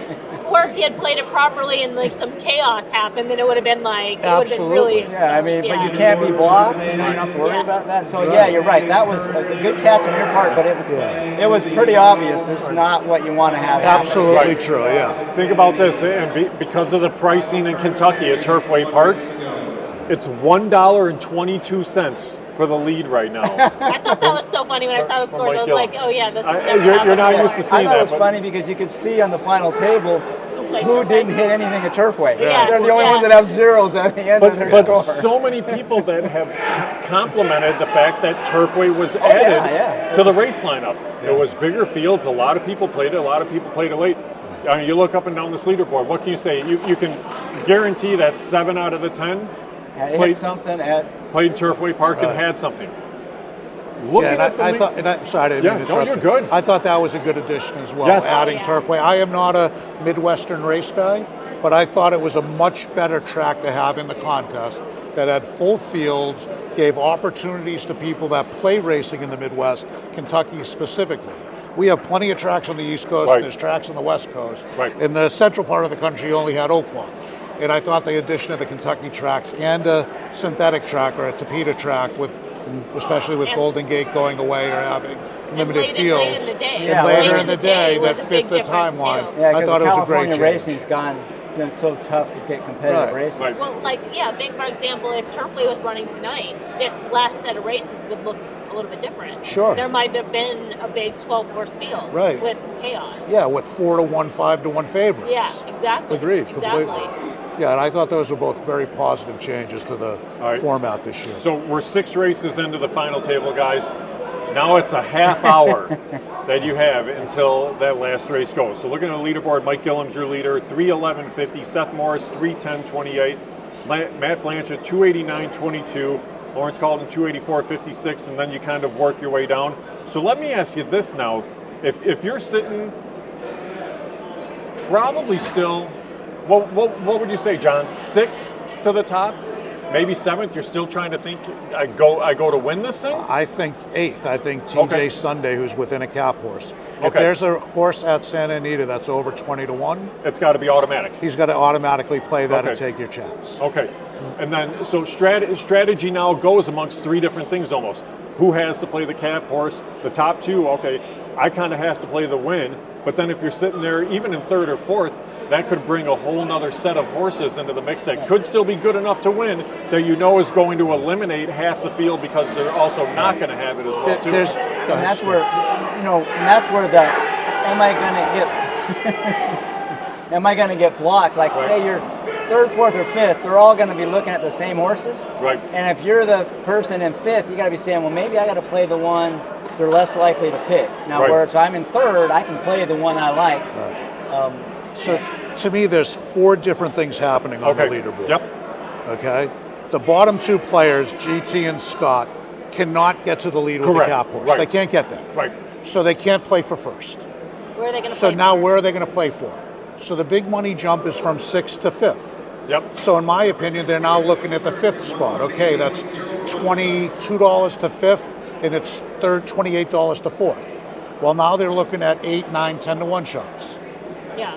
The people that are, like we just said, 7th and 8th, And I just want to pause that real quick. The difference between 10th and 5th, it's 65,000 for 10th, and it's 125 for 5th. So you're talking $60,000. right? Yeah. I mean, real money. It's double the prize money from 6th to 5th. So carry your thoughts. Right. So then you go the next 3 in the leaderboard. TJ, I just lost the leaderboard there for a second. Yep. No, I got it here. TJ, so yeah, Rob, TJ, Nick, and Rob. Nick and Rob. Right. They're all within a cap horse of the winner. Right. If there's only one cap horse, they're probably going to block each other, but they can all move up to 1st, 2nd, or 3rd if that cap horse happened to come in. I think that's the proper play. You don't have a lot of chances to make $800,000 in a horse racing tournament. I think you have to go for the win and try to take the horse that gets you there. And then, Sorry. yeah, well, you look like it's 2nd to 5th even. I mean, 5th is 125,000, 2nd 250,000, but still so much tighter. And then all of a sudden, that massive jump to 800,000. To 800, exactly. So it's an enormous number that you've got to take your chance to get there. Right. And then the folks that are in 5th, 4th, and 3rd, like Chris just commented on, they're an 8 or a 10-1 shot away from winning. Right. Yeah. So whatever 8 to 10 or 8 to 12 to 1 shot that they like, that's who they're going to take.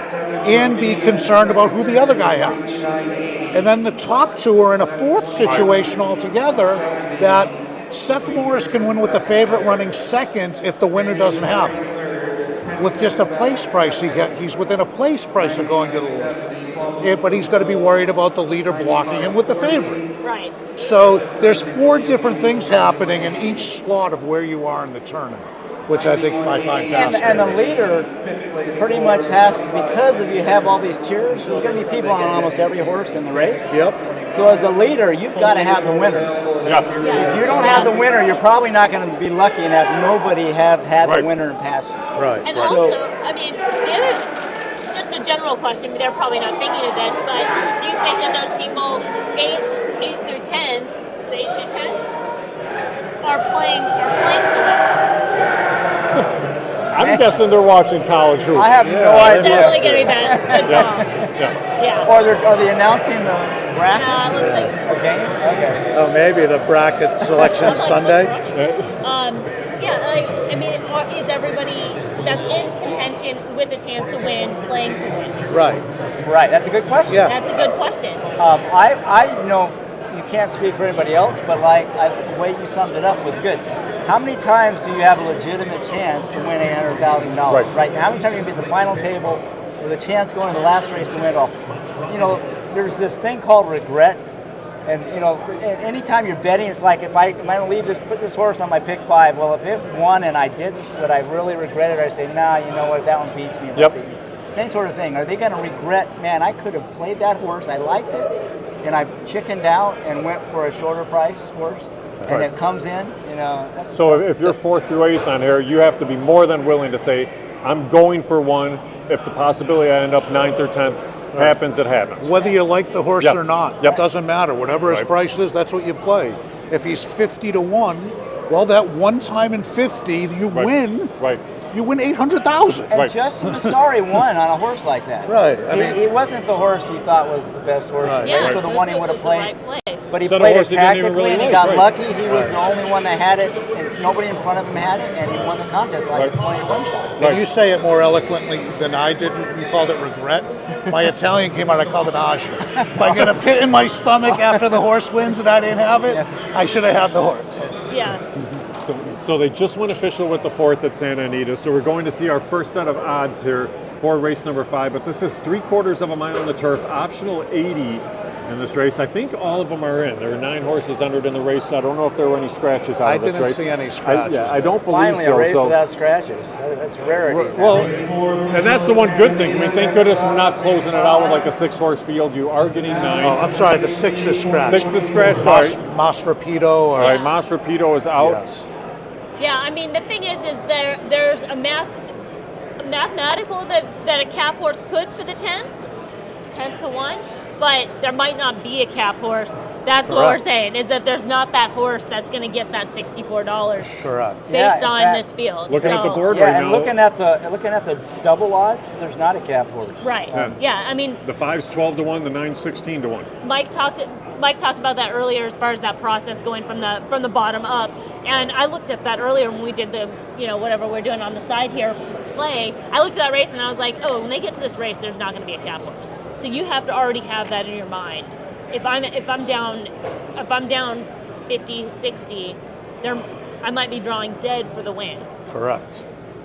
Yeah, right now there only looks like there's 2 or 3 horses for Yeah. the people that are in 3rd, 4th, 5th, and 6th. Yeah. And really 9th and 10th as well, to try to make a move and move up the leaderboard to a realistic spot. It's going to be a wildly intriguing race, though, because Do you- I'm surprised that the 1 actually wasn't a heavier favorite here, the favorite at all. Sharpest Attack is Yeah, currently And the Is it gonna double be and the one? double odds right now, Sharper's Attack is the favorite. Yep, and that's Yeah. who opened up as your 2 to 1 favorite in this And spot. that- and The that- 1's Zaffarelli's currently Yeah, the sitting current at odds 5 are to 2. pretty close.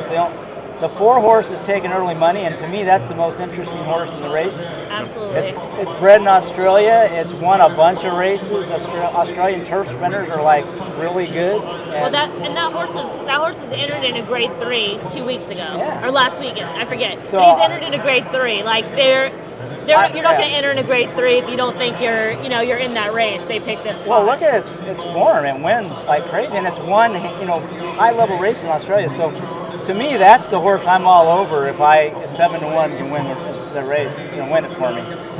Right now, it's 15 to 1 in double, so it's going to be double digit odds probably, and that's an interesting kind of horse. It's a wild card, but it's really interesting horse. Yeah.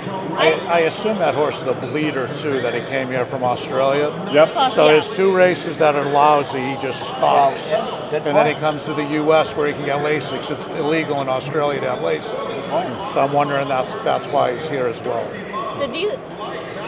So based on kind of what we've seen so far and the little that we've talked about, and Mike making that move to the first, what horse do you think he's playing? I would say the horse he thinks is the most likely winner. That's what I would play. I don't know who that will be.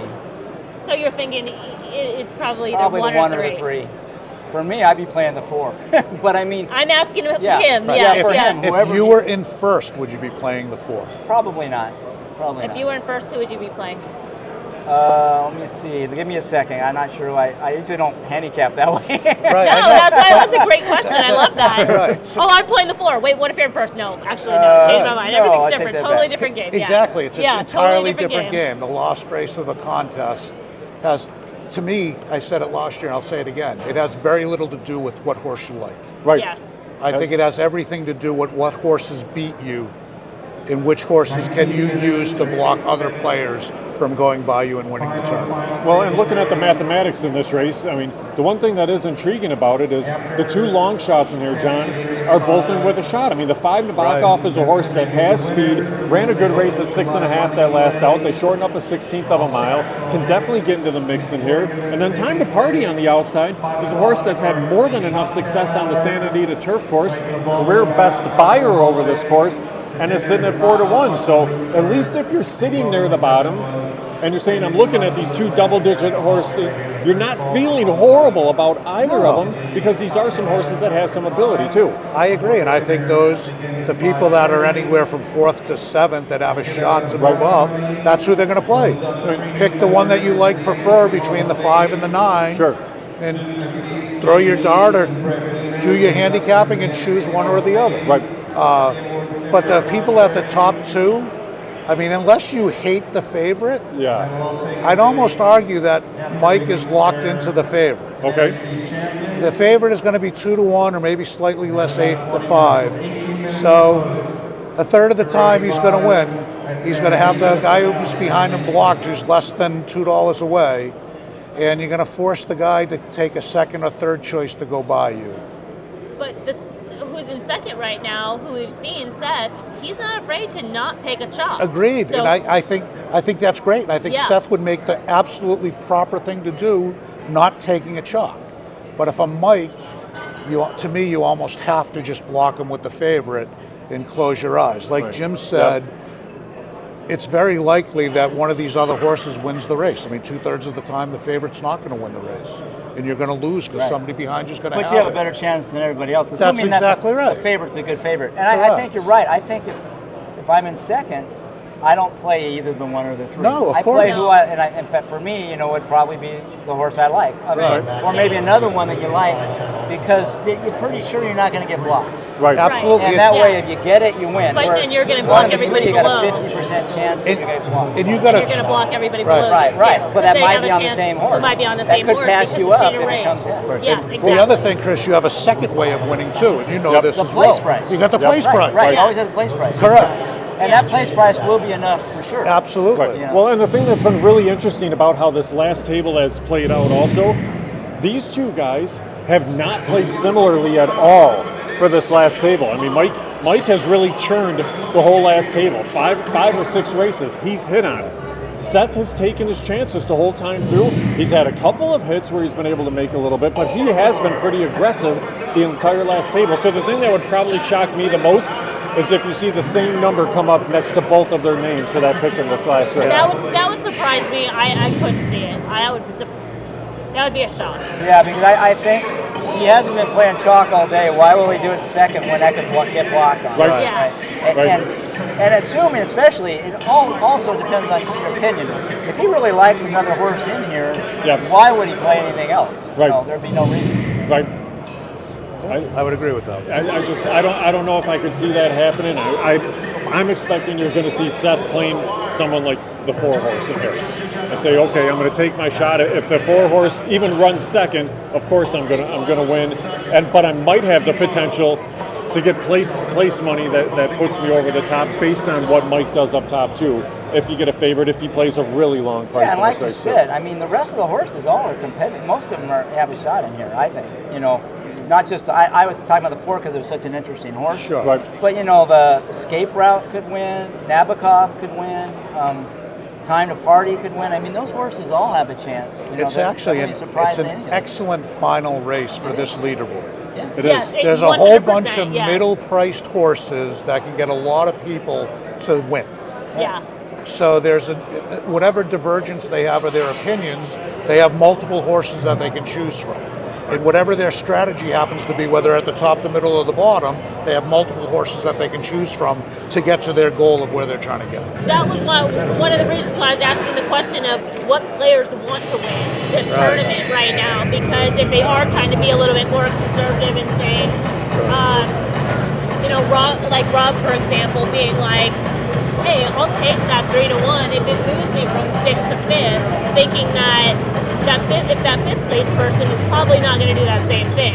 And if I can leapfrog him, Even though he's in with, even if he's in with a shot to win, if he's decided at this point I don't want to win, or it's more realistic for me to take 125,000, he could make a move like that. And we've seen people do that. I mean, like, he could jump from, where is it, sixth? Maybe up until like third. Even third on with a 5-to-1 shot or a 6-to-1 shot. $200,000 or something. So I mean, I could see doing that, but again, you could win $800,000. Right. It's such a huge number. Exactly. That's why it comes down to the individual of asking that question of which ones want to win. Right. Because obviously they all should say yes, but we know that they don't always want to say and $100,000 is a lot of money. To move up another $100,000.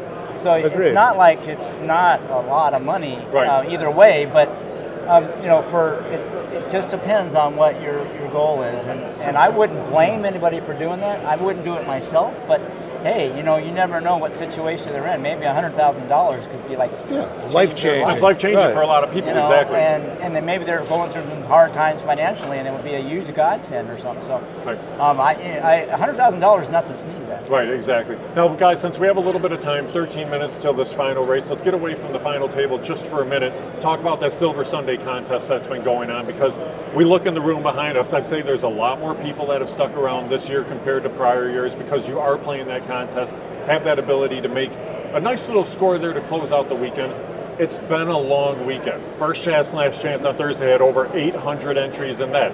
Then you're looking at playing the course of 2 days. Then you get to this final day. You guys have been playing all the way through. It has to be a little bit tiring as well, just kind of over the course of the weekend, isn't it? Oh, yeah, it's a marathon. It's a grind. There's no doubt about it. Yeah. And it depends on how you handicap. I mean, some people might not spend a lot of time on it, but for the people who are, really like to grind away and handicap, it's grueling. It really is. Chris, kind of steers away from the question. Sorry, Jim, but it's getting late in the day. I'm getting a little tired. As far as, is that the leaderboard for the? Yeah, for Silver Sunday, yeah. So David Harrison, the former winner, Heard of him, yeah. he's got over a $29 lead going on $28.70 going into the final race. He's in good shape. He's in great shape. He's the only one who's broke $100 for the second chance tournament. Yeah. I actually, believe it or not, I expected to see Mike Gillum's name in here. Right. And the reason being, he moved up an awful lot in the morning contest to get into the final table, and he's moved up on the final table. Played it though, you never know. Well, yeah, but if he had, he'd probably be up in this $80 or $90 range, because I think that's what he's roughly collected today. Yeah. Which I was interesting, and I thought, as great of an idea as I think this is, and I do, my only criticism was going to be, or potentially be, that the same person that ends up winning the final table could also win the Silver Sunday, because they move up. Right. But to me, the positive effect of the Sunday tournament, the new format, way outweighs any negative effects it might have had of somebody winning both or finishing in the money in both. I thought this was a great idea. That could also be an incentive at the same time, even though it could be the same person. It's like, that's a good day. Yeah, right. That's a really great day. They earned it. That's exactly right. Some people might not want to even mess with it if they're doing really well in the other contests, and so the idea was they don't have to play it. They just have the opportunity to. So But it's a free entry if you're in the contest. Right. Yeah, but you're right, exactly. The idea was to try to keep people here. We made it a tighter window so it doesn't last as long. Right. That's good. Which was only a great like move. A lunch break is all there is between the morning. So the whole idea was try to get everybody here, interested in that final table and the races that were going on. Have a stake in it. Right. All the way through the end. You're in Vegas for the weekend. You might as well stick it out all the way through Sunday and then enjoy it, and then you have your dinner before you're heading out. But it has worked well just looking at the number of entries and looking at the atmosphere that you have in the room here, because there is more of a buzz. And I think it's been really kind of nice because it is everybody playing the final table races. So you get to compare kind of your handicapping knowledge against everybody else. I think it makes what Mike Gillum's been doing even that much more impressive there, because he has had just an incredible run at this final table too. And even there's an online contest too. That's right, that infuse most of the final table races. So, even if you aren't here, you could kind of get again. They're doing the live stream like this, so they could be watching this and playing in that contest. So hopefully you get more people engaged and get involved. Right. What do you I'd think say it has the desired effect that you're looking for. I think so too, and that's where I was going with this next question. Is do you think that desired effect was also carried to the shift as far as the number of races and plays on the Friday and Saturday, in your opinion? So I didn't quite understand the question. Okay, so the shift, the desired effect of moving like less plays on Friday, more plays on Saturday, if that was something that was the goal, mission accomplished. Oh, okay, good. Does that make, it really was, it was more of an acknowledgement of how bad racing is typically on a Friday. Let's call it limited. How limited racing is on and a even Friday. Sunday morning we saw that, and we might have to think about what we can do. Yeah. It would be kind of nice if we could convince racetracks to card some better races early. Just there's no reason why they couldn't. At least on a weekend like this. I mean, if we had fairgrounds, maybe that would have made a little bit of a It would've difference helped. too. It would have helped. Yeah, but almost every year some track ends up Right. canceling. What about shifting it just a little bit later? Instead of taking races 1 through 4 from the East Coast tracks, say you take races 3 through 7. Yeah, the only problem is when you shift it, then you start impacting the quality of the final table races. It's pretty hard to put together a final table. So Fair enough. it's a juggling. I mean, 10 years ago, it wasn't a problem. At Right, 'cause Santa you had Anita, you such could rely on abundance. 2 or 3 good races from Right. Santa Yeah. Anita in the day every time. Right. And other tracks would have full fields. It's a sign of the times. Sure. So we got to change with the times, but I do still think it would have been nicer if we had some little better racing in the morning, Sure, because yeah. it was tough to make up ground. That's Yeah. why it was so impressive to see somebody make up that kind of ground, Absolutely. given what they had to work with. Yeah, I mean, we had AJ on earlier, who you both know, and that was one of the things that I asked him, because it was early on in the day. I think we stopped like 9:30 or so. That if it was even possible, if that was even based on the races and slate, if it was possible to kind of make that move And it from was. the cut, and honestly, that's what he said. He said, yes, it is, but you have to be willing to play short-priced horses, and that's what it took. And there was a lot of people who, thought that goal was a little bit greater. And if it didn't work out, if all of a sudden there was 112 to 1, that strategy wouldn't have worked of taking short-priced horses. That's why you can't redboard So- too much. Right. Because probably both strategies work, but it's probably good to go either one way or the other. Just kind of grind it out, or just go for the bombs and hope you hit 1 or 2. Yeah. And either way could work out, but probably trying to thread the needle is not the way to do it. Correct, yeah. Yeah, I would argue in that situation, you're better off just trying to pick winners. Whether they're 4 to 1, 8 to 1, 10 to 1, 12 to 1, 15 to 1, whatever you handicap in your best opinions for 10 races in the morning out of those 23 opportunities. Yeah. Right. Because there's 77 people playing for the top 10. Right. If the top 10 aren't staying stagnant, they're moving up the board with you. Right. So you need to just pick a lot of winners. Yep. I mean, yeah, eventually, at some point, there are going to be large prices that come in. But you've got to be one of them. You've got to have chosen that horse as one of your bucket of horses that you chose. Yeah, and Marshall Graham, I was sitting with him through that tournament, and he was in that position trying to move up some. And that's exactly his strategy. He was just trying to, get some. He didn't have the success he was hoping he would. Sure. But he was trying to, he wasn't going for big prices. He wasn't playing all shot necessarily, Right. but he was just finding horses he liked. Right. And in a 5 or 6 horse field, unless you're just stabbing at the longest price, you're Right. not going to get a big price. I mean, there's something to be said when you have at least a 10 race sample. You hit 3 5 to 1 shots at $60 or just short of $60. That's not impossible, even in short fields. They're reasonable live horses that go off at 4 to 6 to 1 every race of the day. Yeah, and that's kind of what we saw And you this go- morning, right? that's We saw right. like that 5 to 1 at Laurel, Yep. kind of hitting it off, and those were the prices. And we'd Tampa have to- had a similar one. That Tampa, Tampa had, yeah. I think the longest price in the morning was 8 to 1 on the turf. Yeah.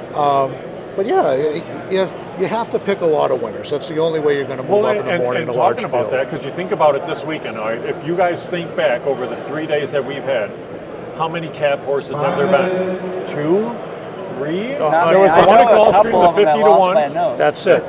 That's the only was that full the only cap horse? The full Yeah, cap that horse was Full the is full cap cap. was the 50 to 1 over Gulfstream, the 30 to 50 1 to at So 1. Gulfstream. strange. That's in And I had 2 the 30 years, to 1 on that there's race. been- Me too. Yeah. But Well, so, and there's been some close. There's been that 31 that was second, Right. 25 to 1 that was a At 6 Turfway, horse I had that a got 30 run to down 1 that in got San clipped Anita. right at the wire. That- on the but in the first grand There's that scheme too. of things, over the course of the weekend, with the wide sampling of racetracks that we've had, there's been one. Yeah, and Correct. again, I think it's a sign of the times. There's just fewer competitive fields now than there were before, and so Sure. you're less likely to get prices like Sure. Well, and then you contrast that to Thursday. Thursday there was multiple cap horses Yeah, on Thursday. there were 3. There might have been 4. A fourth Yeah. one just short. Yeah. Yeah, it's Have a you- random thing. It is, yeah. It absolutely is. It's really important on the mandatory races too. I mean, if mandatory races chalk out, it's going to compress the leaderboard. Right. Yeah. If you get some long shots in mandatory, especially near the end, but any time, that's when weird things can happen. Because you're going to have 100 people on any big price in a mandatory race, 100 or 200. And maybe it is a sign of the times, but I feel like one of the last times that I was playing here was one of those days where like a lot of those mandatory races were. Well, that was one time. Yeah. There was about 5 years Treasure ago. It was Island. like everyone was just bomb, Yeah. bomb, Right. bomb. Right. You know, and if you didn't have them, you had no Yeah. chance. Yeah. And it was like, I think that was that same year where it was like Yeah. almost like back to back too. Yeah. It was like Yeah, it was a boom, bam, boom. bam, It was bam, like fireworks. Yeah. Right. It's just catching them at the right time, playing them at the right time. All right, guys, Correct. tying it back into the last race here of the tournament again. 3 minutes to post right now. Looking at the board, you're now at an 8-5 favoritism for Sharp as attack. 2-1 on the inside with Zaffarelli. After that, everybody is pretty reasonable odds. So again, strategy. Mike and Seth basically have any horse in this race that they can think of. Spots, say, 3rd through probably 5th, maybe 6th. Anybody else in the field Right. can be a Yeah, massive they're jump 8 for to 1's them. the shortest price Yeah. right now. And then at the bottom, now let me ask you, all right, GT's at 257. Scott Cavallari's at 256. Only because you're looking at the board and there's not a cap horse in here, do you have to change your thought process now and say, okay, I can get to, say, very reasonably 5th, but I even have the potential to get to 3rd and do the math and say, okay, I'm now playing for 3rd? Yes. So- Yeah. Yep. Yeah. That's about all you can do because Right. they can't play for Correct. the win. Right, but it is. I mean, it's significant money for them there. That jump from 10th to 3rd is, and it's Big. very reasonable in this Yes. field. Right. And I think it comes down to the players too. I think somebody like basically 9th and 10th place, GT and Scott are both in the same position as far as what they would have to shoot for. But I think they're two completely different players. To where I think Scott will be the one that's just going to try to move up to 3rd, get up as far as he can. Yep. I think GT is going to be one that's going to try to get $10 out If of he this likes race. one of these 8-1 shots, he might I don't go know. for that. GT? Yeah. I think based on the way he's played, I think he'll try to get like. I guess he can't. I guess he can't really get a 4-1, 5-1. No, He'll you only gotta get move up 8 to 1 1 or- spot if he Yeah. takes the one of the Yeah. three. So Right, if no, I he's was like gotta thinking play one or the before, it would other. be like there would be a 4 or 5-1. That would be the Correct. horse It's he a would weird play. board. If there was a 4-1 or It a really 5-1, that's who he'd play. I mean, there's 2 horses are taking it, and then everybody else is like, you know, like, they're all Everybody's playable. so even in this Yeah. field after so that. you're less likely to get blocked in this kind of a And situation. that's If the you're one thing of those that could be guys very intriguing. that needs the 8 or 9 to 1 shot, I'm feeling pretty good because there's 4 or 5 of them on the board. You know, so I think there's a lot better chance I might be the only one that has It wouldn't surprise me if you see this entire field covered in this race. it. Or they all end up on the same Yeah, one the because they same- don't know what the other guy's playing. Yeah, exactly. Right. Exactly. But because you're really, I think that is. but because of the strategy, nobody's required to have to sit on the 4 or the 9 by any means. No, So no. they can play it so much differently. Yeah. It brings so many other horses in the race. It basically brings out of this 9-horse field. It brings six of the 8 into it for 8 of the 10 players, and then the top 2, it's everybody. Yeah, the only thing that would surprise me is if the leader picks anybody that 1 or 3. That'll be a little surprising. I'm not saying it's necessarily a terrible move, but it'll be a little surprising. And if I'm in second, if I pick 1 or 3, I'd be surprised. I think we're going to pick I think, yeah, I I do not agree. expect that Seth will- to pick the right, 1 or the 3. to Just pick Yeah. somebody else so I'm not blocked by the leader. And then everybody else, Yeah. they could be on any one of them. And Seth actually has the second benefit by picking a horse other than the 1 of the 3. To get a He's place Get price. placed. Yes. place price, and he plucks the people below him. Right, Like below him, Laurel trying to get He's him, actually right. protecting So his there's second good spot as point. well, Yes. and he can still win the whole Yeah. thing with a first or a second. Correct. Yes, So- good point. The moving up and the blocking. It'll be very So interesting. protecting that Protecting place, his worst spot. case scenario. No, that's a really good point because, yeah, and plus you're guaranteed. I mean, how far behind is it? Only a dollar. Okay, so Yeah. the place price. Correct. $1.22, right? Yeah. Place And- race wins. I was wondering if there would be a scenario where even if the winner was so short There that even is. a place price Oh, would for be sure. able to jump So up. if the one Yeah. wins, Yeah. or the favorite wins, and they get $9, Yeah. there's no reason why the 4 at 12 to 1 Right. can't Might play get- 12 might. in the middle. Yeah, Right. I would like. So that would it's be a real- fun it would be scenario. really Yeah, close because it's of only the a other, because dollar. if you get a place price, one of the two heavy favorites is going to be out of the place. I'm That's fully right. expecting You might Seth get a to sit decent on one of those place three Get a big places. place price. I'll be Yeah, curious place to price see. could be, I'm gonna be- better than a winner. Yep, they're loading the Alright. gate for final race of NHC 2024. Right behind us, there is actually a massive group around the middle there. And they're as off. we're waiting the numbers to be put up on the screen here, but they are off for the final race. And anybody's in the mix right now. So looking All right, at it, he played the 3 and then So eight, The 3 and the 8. So 3 he and lost 2 third. 8. Pretty much what we Lost expect. eight, yeah. so Mike Gillum is on the favorite.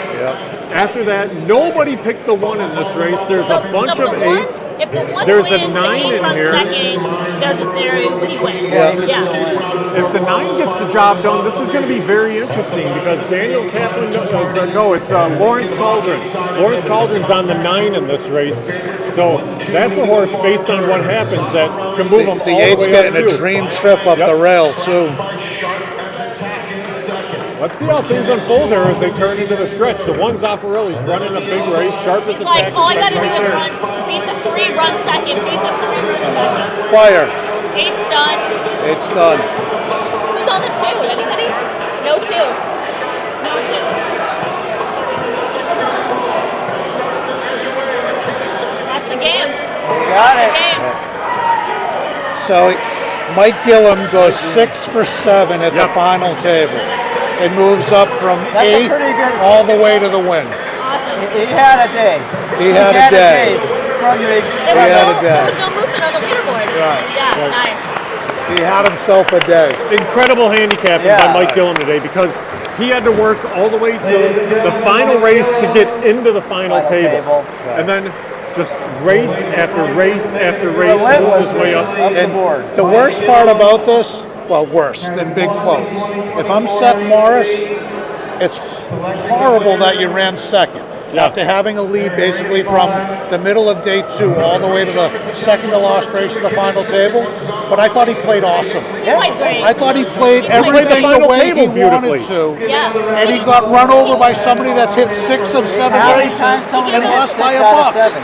Yeah. Probably that's like a 1 in 100. Right. Right. He gave himself 2 chances to win in the last race by his pick. He gave himself 2 chances to win in the last Absolutely. race with that pick. Yeah. Mike Gillum had an incredible run, and you tip your cap to him. Seth Morris played this perfectly, and you look at even how he played that last race. Okay, he had in that race, the way he picked it, he had 3rd blocked, 5th blocked, and 6th blocked, Right. just based off his selection of the 8. So it was it was a smart play. He played it perfectly, even though his horse ran 4th. He did get a little lucky that nobody played the 2. If that 3rd place Agreed. person Yes. played the 2, that would have been Right. that would have been costly. Right. That But was he, it. he did nothing wrong. None of his But he logic, none of couldn't his do strategy it. was He wrong. did exactly what I mean, if you objectively look back at it, he made the right play.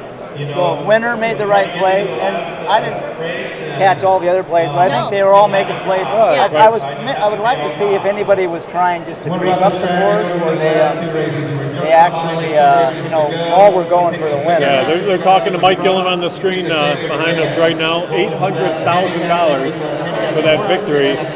Man, what a job of handicapping though, John. I mean, Oh, that was awesome. 6 out of 7 races he cashed on. You have to. I You mean, just it's tip your incredible, cap. whether they're favorites or not. I mean, the last 2 he had favorites. Right. But who cares? Right.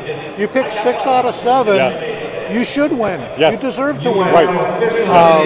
And again, I don't necessarily think that was even the right strategy Right. early in the day. Right.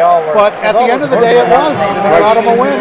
Nobody More went power with to him. 1 or And the 3 thing that's down amazing below, of this, though. John, just the atmosphere Yeah. again behind us. So many Yeah. more people stuck around here. So many course. people just excited, Absolutely. cheering, watching that last race all the way along. I That's mean- part of the atmosphere that's created. That's made this awesome It's too. enhanced the experience. Yeah. I mean, for the criticism that I'm sure Chris hears about the NHC and the tournament, as much positive as there is, I thought the enhancement this year worked extremely well. There was a real positive vibe in the room, Yeah. and everybody enjoyed being around and sticking around for the final table and playing in the Silver Sunday tournament. I thought it all went really well. Awesome. Well, I appreciate both of you guys for joining. John, 2 years in a row, final table. I told you, my goal is still to make the Analysis. final table and still sit here and do the That'd be analysis. And that would be That's That's, my- amazing. that's the my ultimate goal. goal. That's my Yeah. goal too. Yeah. To get that insight. There's your final leaderboard on the screen right there. Mike Gillum, 320 Then after that, you're looking at Seth Morris at 310. It was 256 to the bottom, so it was still very compact. And you look, I mean, just the difference there from 6th to 7th, even $2. I mean, $7, $5. Things were so close all the way to the end, guys.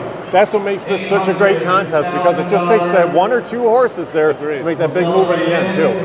Guys, we want to thank everybody for joining us here. NHC 2024, thank you for following the YouTube stream here for Hawthorne Racecourse. Chris, thank you for joining us a couple of times throughout the course of the tournament. John, thank you again for a final table. This is my first final table with you, and I had a great time. Emily, it was a great weekend of racing. I thought they did an excellent job, though, from top to bottom with the format this year, don't you? Yeah, absolutely. A lot of fun. Looking forward to, I guess, next year.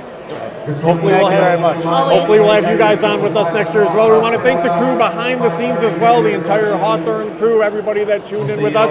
And again, the beauty of this contest, if you want to watch it, you can see it live. You can go back and watch it again and kind of play along on the Hawthorne stream, so make sure you check that out. For those of you that are Hawthorne contest players, check the website. We sent 20 qualifiers here this year. We're going to send 20 qualifiers again next year, and then live racing opens up next Saturday, March 23rd. Thanks again for joining us. We'll see you when live racing returns next Saturday, first post, 2:40 p.m. Good night.